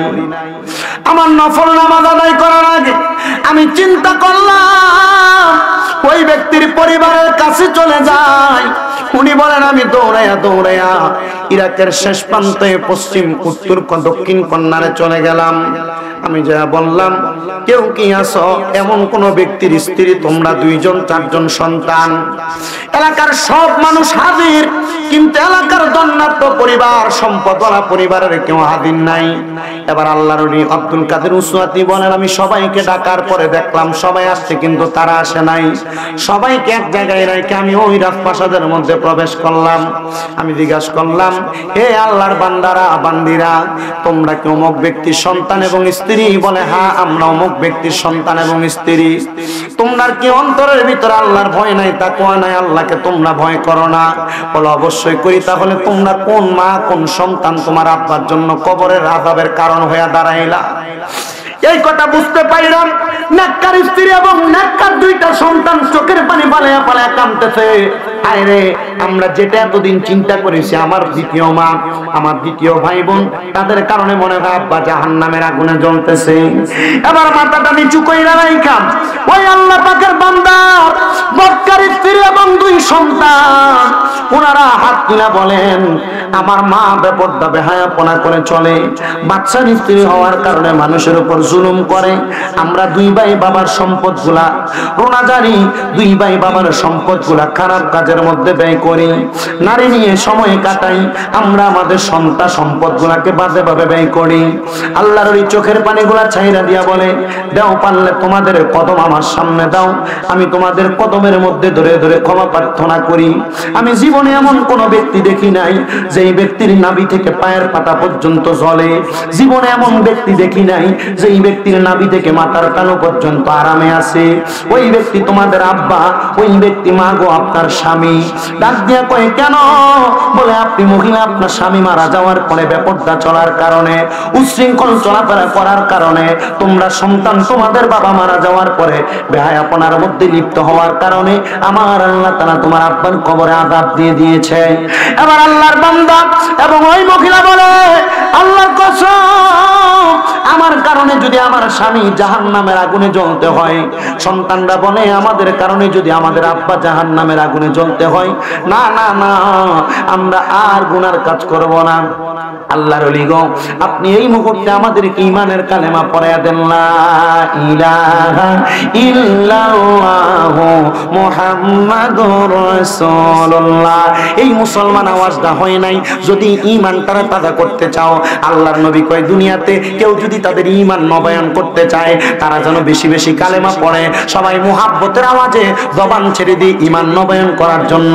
ও বন্ধু, ঈমান কেমনে নবায়ন হয়? সবজি কাটার পরে এটার উপর পানি ছিটকা দিলে এটাকে যেমন তাজা দেখা যায়, মুসলমানেরা বেশি বেশি কালেমা পড়লে মুসলমানের ঈমান এমন তরতাজা হয়ে যায়। সবাই একটু মুহাব্বতে বলেন, লা ইলাহা ইল্লাল্লাহ মুহাম্মাদুর পিছনের ভাইয়েরা আপনাদের আওয়াজ আসতে হচ্ছে, আরেকবার মোহাব্বতের আওয়াজে পড়েন, মা বোনেরা মনে মনে পড়েন, লা ইলাহা ইল্লাল্লাহু মুহাম্মাদ সাল্লাল্লাহু আলাইহি ওয়াসাল্লাম। কালিমা পড়া এবার ওই মা এবং দুই সন্তান আল্লাহর কাছে রোনাজানি করে, আল্লাহ আমার স্বামী কবরে ভালো রাখো। সন্তান কান্দে, আল্লাহ আমার মা আমার আব্বা কবরে, আমার মা বেঁচে আছেন, আল্লাহ তোমার কাছে ক্ষমা প্রার্থনা করি, তুমি মাফ করে দাও। বন্ধুরা, আল্লাহর নাম তো গফফার, আল্লাহর নাম তো সাত্তার, আল্লাহর নাম রহিম, আল্লাহর নাম রহমান। আল্লাহ তাআলা রহিম এবং রহমান নামের খাতিরে কোন সন্তান যদি মার জন্য দোয়া চায়, কোন সন্তান যদি বাবার জন্য দোয়া চায়, কোন স্ত্রী যদি স্বামীর জন্য দোয়া চায়, কোন স্বামী যদি স্ত্রীর জন্য দোয়া চায়, আপনারা বলেন আমার আল্লাহ ক্ষমা করতে পারে কি পারে না? ওই সন্তান এবং স্ত্রী দোয়া করে, আল্লাহর এই দৌড়ে আবার নামাজের মুসল্লার মধ্যে পড়ে গেছেন।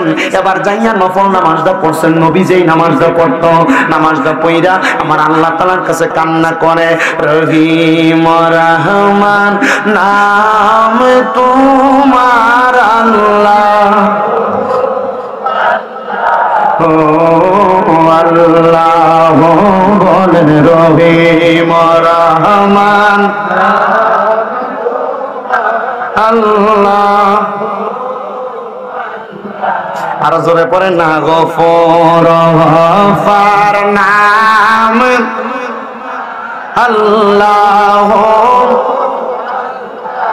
ও আল্লাহ বলেন রহিম রহমান।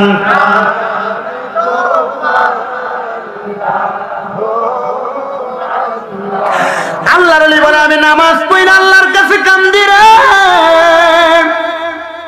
আল্লাহ ওই ব্যক্তি কেমন আছে আমার দেখতে বড় মন চাই।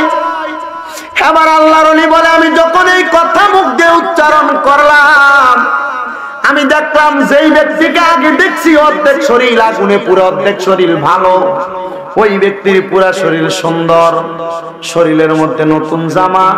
জিগাইলাম কারণ কি? বলে কারণ অন্য কোনো কিছু না, আমার স্ত্রী এবং সন্তান দোয়া করছে, আল্লাহ জাহান্নামের আগুন মাফ কইরা দিছে।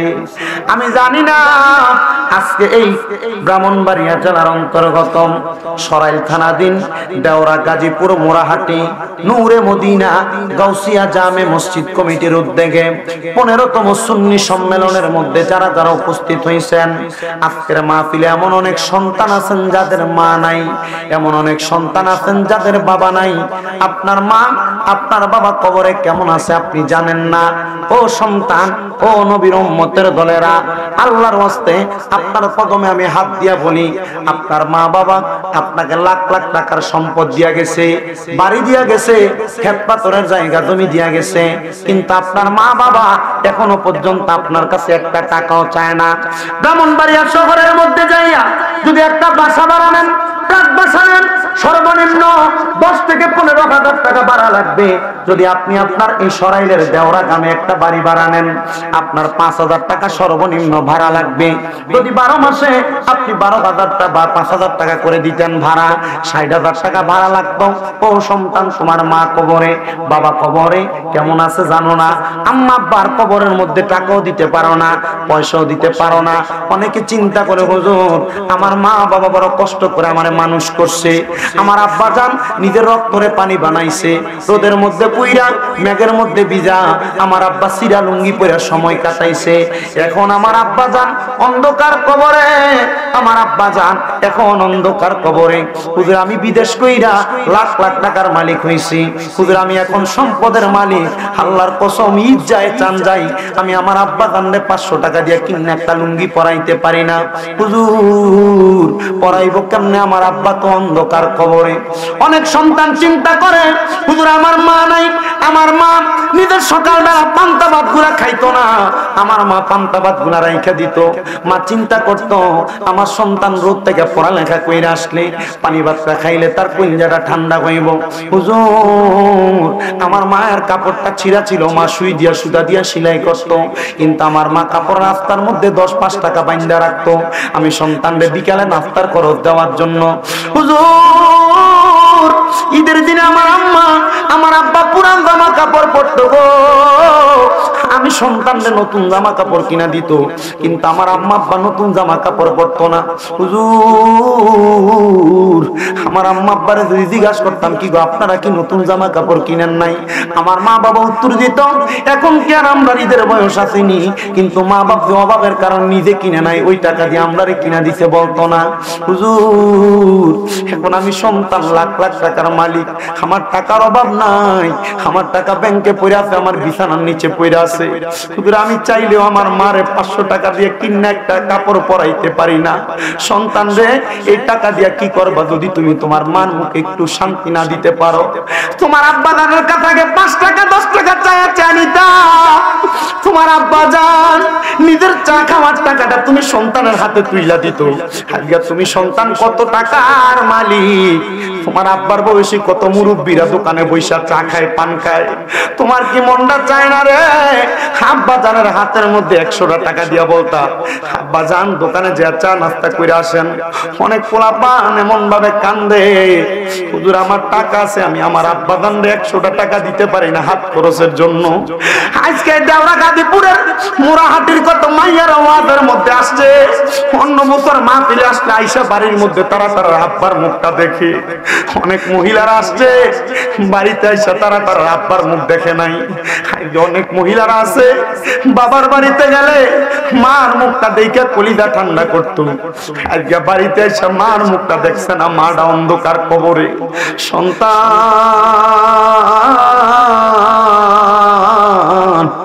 আব্বা আমাদের কবরে কেমন আছে তুমি জানো না? আগে আব্বা সন্তান একটু অসুস্থ হইলে রাত্রে ঘুমাইতো না, মাথাটার কাছে বসে থাকতো, মা মাথায় পানি দিয়া দিত, তেলে পানি নিয়ে মাথার মধ্যে দিয়া দিত। আজকে জ্বর হইয়া পড়ে থাকলে কেউ একটা বার এসে খবর নেয় না, কিন্তু আব্বারে যে 3.5 হাত মাটির ঘরে বাঁশমুড়ার নিচে পুকুর পাড়ে শোয়া দিয়ে আসতো, একটা বার কি সন্তান খবর নিলা না? আব্বাজান কবরে কেমন আছে? দুনিয়ার বিদেশে থাকলে ইমো কলের মাধ্যমে ভিডিও কল দিয়ে আব্বার মুখ দেখো, আব্বার এমন বিদেশের মধ্যে দিয়ে আসছো, আব্বার সঙ্গে ভিডিও কলেও কথা বলা যায় না, আব্বা কেমন আছে দেখো না। আল্লাহ তাদের এমন আব্বা কবরে, আব্বার কবরটারে নাজাত বানায়া দেন। ওরে ভালোবাসি তোমায় বাবা, বুকটা যে যায় ছিঁড়ে, তোমার কথা হৃদয় মাঝে পড়ছে বারে বারে। বাবা তুমি কেমন আছো ছোট মাটির ঘরে,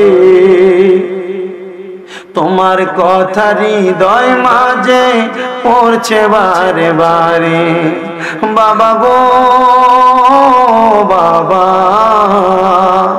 বাবা গো বাবা, ওরে দরজাটা খুলতে খেয়ে যায় ধোকা, বাবা বুঝে বলছে এলে নাকি খোকা, বুকের ভিতরটা লড়ে চড়ে ওঠে, সবাই আছে শুধু বাবা নেই, শুধু মানে।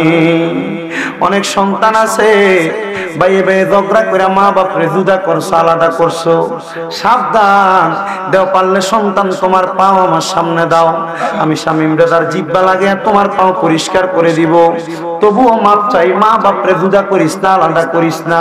হুজুর কেন? কারণ মা বাপ যদি সন্তানের 1 দিরহাম পরিমাণ সম্পদ নষ্ট করে, সম্পদ খায়, আল্লাহ তাআলা ওই সম্পদের বৃদ্ধি করে বরকত বাড়ায়া দেয়। মা বাপরে নিয়ে ভাগাভাগি না কইরা, কিন্তু তখন সমাজের মধ্যে মা সকালবেলা 1 ভাইয়ের ঘরে খায়, দুপুরবেলা আরেক ভাইয়ের ঘরে খায়, রাত্রবেলা আরেক ভাইয়ের ঘরে খাবার খায় না। কেউ যদি এমন আলাদা করে থাকো, আজকে মা বাবার পায়ে ধরবা, দয়া বলবা মা আল্লাহর রাস্তায় আমারে মাফ করে দেন, আল্লাহর রাস্তায় আমারে ক্ষমা করে দেন, বলবা মা আমারে ক্ষমা করে দেন, আর জুদা খাওয়া লাগবে না, এখন থেকে আমি সন্তানের ঘরের মধ্যে খাবার খাইবেন। যতক্ষণ পর্যন্ত মা বাবা মুখ দিয়ে বলছে মাফ করে দিছি, ততক্ষণ পর্যন্ত মা বাবার পাও ছাইরো না। হুজুর কেন? কারণ আম্মা আব্বা যদি মাফ না করে আমার আল্লাহ তোমারে মাফ করবে না, আম্মা আব্বা যদি ক্ষমা না করে আল্লাহ তোমার আমারে ক্ষমা করবে না। অনেকে চিন্তা করে হুজুর তাদের বাড়িতে বাবা আছে, তারা বাড়িতে যা বাবার পায়ে ধরে মাপ চাইবো, আমার তো আব্বা নাই, আমি কার পায়ে ধরে মাপ চামো। অনেকে চিন্তা করে হুজুর যাদের বাড়িতে মা আছে তারা বাড়িতে যে মার পায়ে ধরে মাপ চাইবো, আমার তো মা নাই, আমি কার পায়ের মধ্যে ধরে মাপ চাইবো। ও সন্তান, আম্মা আব্বা যদি কবরে থাকে একটু পরে আখিরি মুনাজাত হবে, দোয়া করবা রব্বির হামহুমা কামা রব্বায়ানি সগীরা ওয়া কুর রব্বির হামহুমা কামা রব্বায়ানি সগীরা। আল্লাহর নবী কয় কোন সন্তান যদি এই দোয়াটা পড়া চোখের মনি কোঠার মধ্যে একটা মাছির মাথা পরিমাণ পানি চাইরা দিয়া কান্না করে, ওই পানিটা মাটিতে পড়ার আগে আমার আল্লাহ তার মা বাবার জীবনের গুনাহ মাফ করে দেয়। ও আল্লাহ, যারা মা কবরে, যারা আব্বা কবরে, তাদের আম্মা আব্বার কবরটারে জান্নাতের বাগান বানাও। আমি বলবো শুধু মা বাবার কদমে ধরে মাপ চাওয়া না রে সন্তান, যদি মাঝে মাঝে তোমরা সুযোগ পাও আম্মা আব্বার পায়ে চুমা দিবা। আমি শামীম রাজা এলেম দিয়ে ওয়াজ করি না, আমি শামীম রাজা বয়স দিয়ে ওয়াজ করি না, কণ্ঠ দিয়ে ওয়াজ করি না। আল্লাহ তাআলা কোন দিকের যোগ্যতা আমারে দেয় নাই। তবে আমি যখন ক্লাস 9 এর মধ্যে পড়তাম, ওয়াজের মধ্যে শুনছি আম্মা আব্বার কদমে চুমা দিলে নাকি জান্নাতের চৌখাটে চুমা দেওয়া সওয়াব পাওয়া যায়। আমরার বেড়ার ঘর ছিল, বাতার বেড়ার ঘর, আমার আম্মা আব্বা শুয়ে রইছে একটা চকির মধ্যে। মাহফিল থেকে আইসা দরজাটা খুইলা আম্মা আব্বার ঘুম অবস্থায় মা বাবার পাউডির ভিতরে চুমা দিছি। আমি ওই দিন থেকে বুঝছি রে, আমার আল্লাহ তাআলা আমার মা বাবার কদমে চুমা দেওয়ার কারণে, আমার উস্তাদদের দোয়ার কারণে, অনেক বয়স্ক মুরব্বীদের দোয়ার কারণে আল্লাহ তাআলা আমার সম্মানের জায়গায় বসাইছে। আপনাদের দোয়ার বরকতে কুমিল্লা শহরের মধ্যে 6টা মাদ্রাসা আমার এখনো চলতেছে। রোমের মধ্যে বৈশা বৈশা বলছি, গত অক্টোবরে একটা মাদ্রাসা খুলছি, এটার মধ্যে আপনাদের দোয়ায় ভরপুর এখন ছাত্র। কুমিল্লা শহরের নূরপুর চৌমনির পাশে মাদ্রাসা তাহফিজুল কোরআন ইন্টারন্যাশনাল হিফজ মাদ্রাসা। আমার মাদ্রাসার ছাত্রদেরকে নিয়ে সারা দেশের মানুষের জন্য প্রতিদিন দোয়া করা হয়। সন্তানের দান মনে রাখবারে, আম্মা আব্বার দোয়ার বরকতে সফলতা, আম্মা আব্বার বদদোয়ার কারণে তোমার অসফলতা। এবার আপনারা বলেন দুনিয়া এবং আখিরাতে সফলতার জন্য আম্মা আব্বার বেশি বেশি দোয়া নেওয়ার দরকার আছে না নাই? অনেক সন্তান মা বাবা অসুস্থ হয়ে গেলে সবাই বাজার থেকে যাইয়া, অনেক সন্তান মা বাবা অসুস্থ হওয়ার পরে শাহবাজপুর বাজার থেকে যে আপেল কিনে আনে, আম্মা আব্বারে আপেল কিনে না খাওয়ায় না রে সন্তান না। আম্মা আব্বা অসুস্থ হইলে তুমি আপেল খাওয়াইও না, ফল খাওয়াইও না। আম্মা আব্বা সুস্থ হইলে ফলটা খাওয়াইও, আম্মা আব্বা সুস্থ থাকলে ফলটা খাওয়াইলে আম্মা আব্বা অসুস্থ হয় না। কিন্তু তুমি ফুটে আম্মা আব্বা অসুস্থ হইলে ফল খাওয়াই, আবার ডায়রিয়া হইয়া মরে। সন্তান তোমার কাছে আবদার জানেন, তোমার আম্মা আব্বা বেঁচে থাকলে এক মাসে যদি 1000 টাকা করে মা বাবার হাত খরচের টাকা চালাইতা, 12 মাসে 12,000 টাকা তোমার মা বাবার পেছনে যাইতো। তোমার মা বাবা তোমার লাখ লাখ টাকা সম্পদ দিয়ে গেছে, ওই সম্পদ যে তুমি ব্যয় করতেছ, এই লাখ লাখ টাকা সম্পদ থেকে আগামী বছর মাহফিলে তুমি তোমার আম্মা আব্বার নামে একটা প্যান্ডেল দিয়ে দিবা। বড় হুজুর আম্মা আব্বা কবরে, আম্মা আব্বার সম্পদ আমার কাছে আছে, আম্মা আব্বা কবরে কেমন আছে জানি না, হুজুর এই প্যান্ডেলের খরচটা আমি দিমু, আপনি আমার লাগি খাস করে দোয়া কইরেন আল্লাহ যেন আমার মা বাবার কবরে জান্নাতি সামিয়ানার ব্যবস্থা করে দেয়। আসেনি এমন কোন সন্তান, এমন কোন মায়ের ছেলে, এমন কোন বাপের সন্তান হাতটা তুলে বলবে হুজুর আমি আমার মা বাবার জন্য দোয়া চাইয়া মাহফিলের মধ্যে আগামী বছর প্যান্ডেলটার দায়িত্ব নিলাম? আসেনি দেওয়ার মতো একটা সন্তান? শুধু হাতটা বলবেন আপনার জন্য আমি মুসাফির মানুষ, খাস করে দোয়া করে দিয়ে যাবো। মক্কা মদিনা থেকে আসছি, এখনো 40 দিন শেষ হয় নাই। 40 দিনের মধ্যে আল্লাহ তাআলা দোয়া কবুল করে। একজন আসেননি, হাতটা তুলে বলবেন হুজুর আমার আম্মা আব্বার লাগি একটু খাস করে দোয়া করেন, আমার আম্মা আব্বার জন্য দোয়া করেন, আমি আগামী বছর মাহফিলের প্যান্ডেলটা দিন।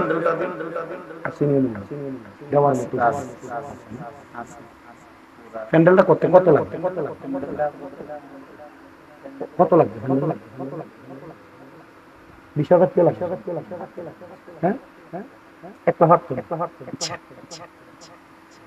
দুইজন সন্তান চাই, প্যান্ডেল করতে 20,000 টাকা লাগে। একজন বলবেন হুজুর আমি 10,000 টাকা আগামী বছর আমার মা বাবার নামের উপরে আল্লাহর রাস্তায় দান করব, নবীর মাহফিলের মধ্যে। শুনাই যদি থাকে দিবেন, না থাকলে অসুবিধা নেই।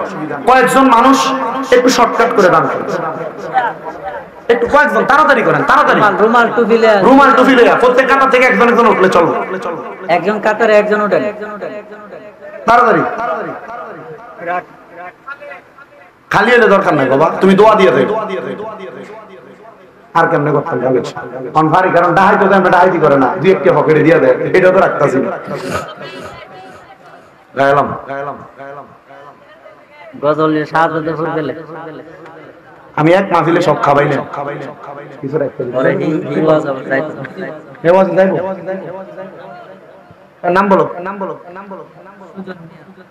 সুজন মিয়া মার জন্য দান করছে 1000 টাকা, আল্লাহ কবুল করো। আমিন। হ্যাঁ, উকিল ভাই নগরহাটি নিবাসী দান করছে 500 টাকা, আল্লাহ তাদেরকে কবুল করো। আমিন। রকিব ভাই সাউরাহাটি নিবাসী, উনি দান করছে 2000 টাকা, আল্লাহ যেন কবুল করেন। আমিন। মাহফিলে কি বিরিয়ানি চিন্তা করছো? গরু নমুর করে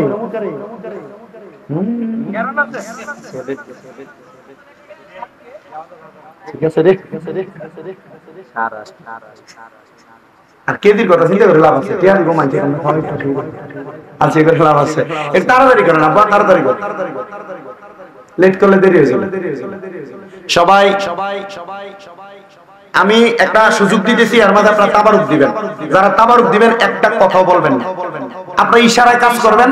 কেউ পিছন দিয়ে দিবেন, কেউ মাঝখান দিয়ে দুই লাইন 3 লাইন পরে পরে দিবেন, কেউ সামনে দিয়ে দিবেন। এভাবে ছড়ায় ছিটিয়ে দিলে সুবিধা হবে। সবাই 1 বার সূরা ফাতিহা, 3 বার সূরা ইখলাস, 24 বার দুরূদ শরীফ। আউযু বীর আব্দুল কাদের আউলিয়ার শিরোমণি নেই মারহাবা।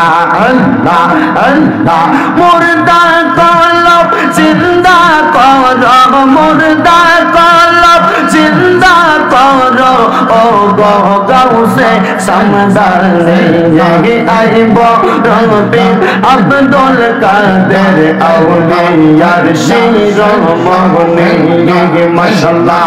আল্লাহ আল্লাহ আল্লাহ আল্লাহ আইব রবি আব্দুল কাদের আউলিয়ার শিরোমণি মারহাবা।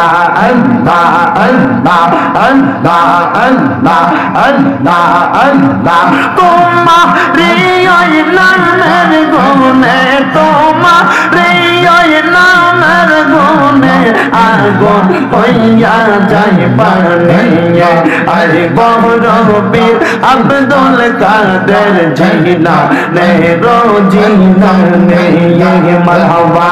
আল্লাহ আল্লাহ আল্লাহ আল্লাহ আল্লাহ আল্লাহ বংশ তোমার হাসান হোসেনি, তুমি হইলা মা ফাতেমার নয়নের মনি মারহাবা। আল্লাহ আল্লাহ বংশ তোমার হাসান হোসেনি, মা ফাতেমার নয়নের মনি। মুর্দা কলব জিন্দা করো গাউসে সমদানি, আমার মুর্দা কলব জিন্দা করো গাউসে সমদানি। আরে বড়বীর আব্দুল কাদের আউলিয়ার শিরোমণি মারহাবা। আল্লাহ আল্লাহ চটপট চটপট করে গো নবী অন্তরে মারহাবা। আল্লাহ আল্লাহ চটপট চটপট করে গো নবী অন্তরে দেখা দিয়া দয়াল নবী, দেখা দিয়া দয়াল নবী করেন শান্ত আমরা রে। চটপট চটপট করে গো নবী অন্তরে মারহাবা। আল্লাহ আল্লাহ যে দেখাছে নবী জির বদন ধন্য তার জীবন মরণ মারহাবা। যে পাইয়াছে নবী জির চরণ ধন্য তার জীবন মরণ। একবার দেখা দিয়ান নবী মরণের আগে একবার দেখা দিয়ান নবী মরণের আগে চটপট চটপট করে গো নবী অন্তরে মারহাবা আল্লাহ আল্লাহ জেগিয়েছে রওজা রবি তোমার মারহাবা দন্ন তার জীবন মরণ রওজা দেখার আশা তাহার এই না অন্তরে রওজা দেখার পিপাসা রয় তাহার অন্তরে সর্বত সর্বত করে গো নবী অন্তরে মারহাবা আল্লাহ আল্লাহ লা ইলাহা ইল্লাল্লাহ মুহাম্মাদুর রাসূলুল্লাহ সাল্লাল্লাহু আলাইহি ওয়াসাল্লাম। একটা জবানও বন্ধ নাই, জবান খুলে মুহাব্বতের আওয়াজে পড়ি আলহামদুলিল্লাহ। সভাপতি সাহেবের কোনো বক্তব্য আছে নাকি? দোয়া আজকের মাহফিলের যিনি অতিথি জনাব মুফতি আলী হোসেন সুনিয়াল গাজী। বাবারা, মা বোনেরা, তুমি আল্লাহর শাহিন শাহী পাক দরবারে গুনাহগার কাঙ্গালের বেশে দুইখানা হাত বাড়াইছে গো আল্লাহ। আল্লাহ, যার হাত তোমার দরবারে মায়া লাগে, পছন্দ হয়, ওই হাতের উসিলাই আমরা প্রত্যেকের জীবনের গুনাহ তুমি আল্লাহ ক্ষমা কইরা দাও। তুমি তো অন্তর জামি রে আল্লাহ, ওই আমরা হইলাম ফানা, আমরা সুখে কিনা দুঃখে ডাকি গো আল্লাহ। তুমি যাই না কি জানো না রে আল্লাহ, করো আল্লাহ জাগালয় তোমার মনে। মাহুদ, আজকের মুনাজাতের হাদিয়া অনেক সন্তান হাত বাড়াইছে, তাদের জগতের মধ্যে আব্বা নাই। যে বাবা রিক্সা চালায়া মাটি গাইটা মাথার গাম পায়ে ফলাইয়া পরের বাড়িতে বদলার কাজ কইরা সন্তানরে মানুষের মতো মানুষ করার জন্য আব্বা নিজের রক্তরে বাণী বানাইছে, এমন আব্বা তাদের অন্ধকার কবরে আব্বার কবর তুমি আল্লাহ জান্নাতের বাগান বানিয়ে দাও।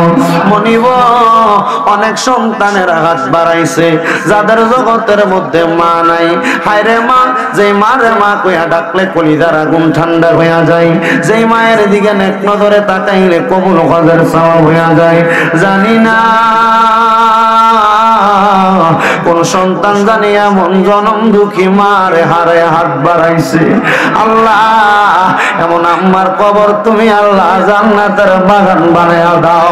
মনিব, অনেকে হাত বাড়াইছে, মাও নাই বাবাও নাই, জনমের এতিম। আল্লাহ, যাদের মা বাবা দুইজন কবরে, আম্মাই আব্বার কবর নাজাতের ফয়সালা করো।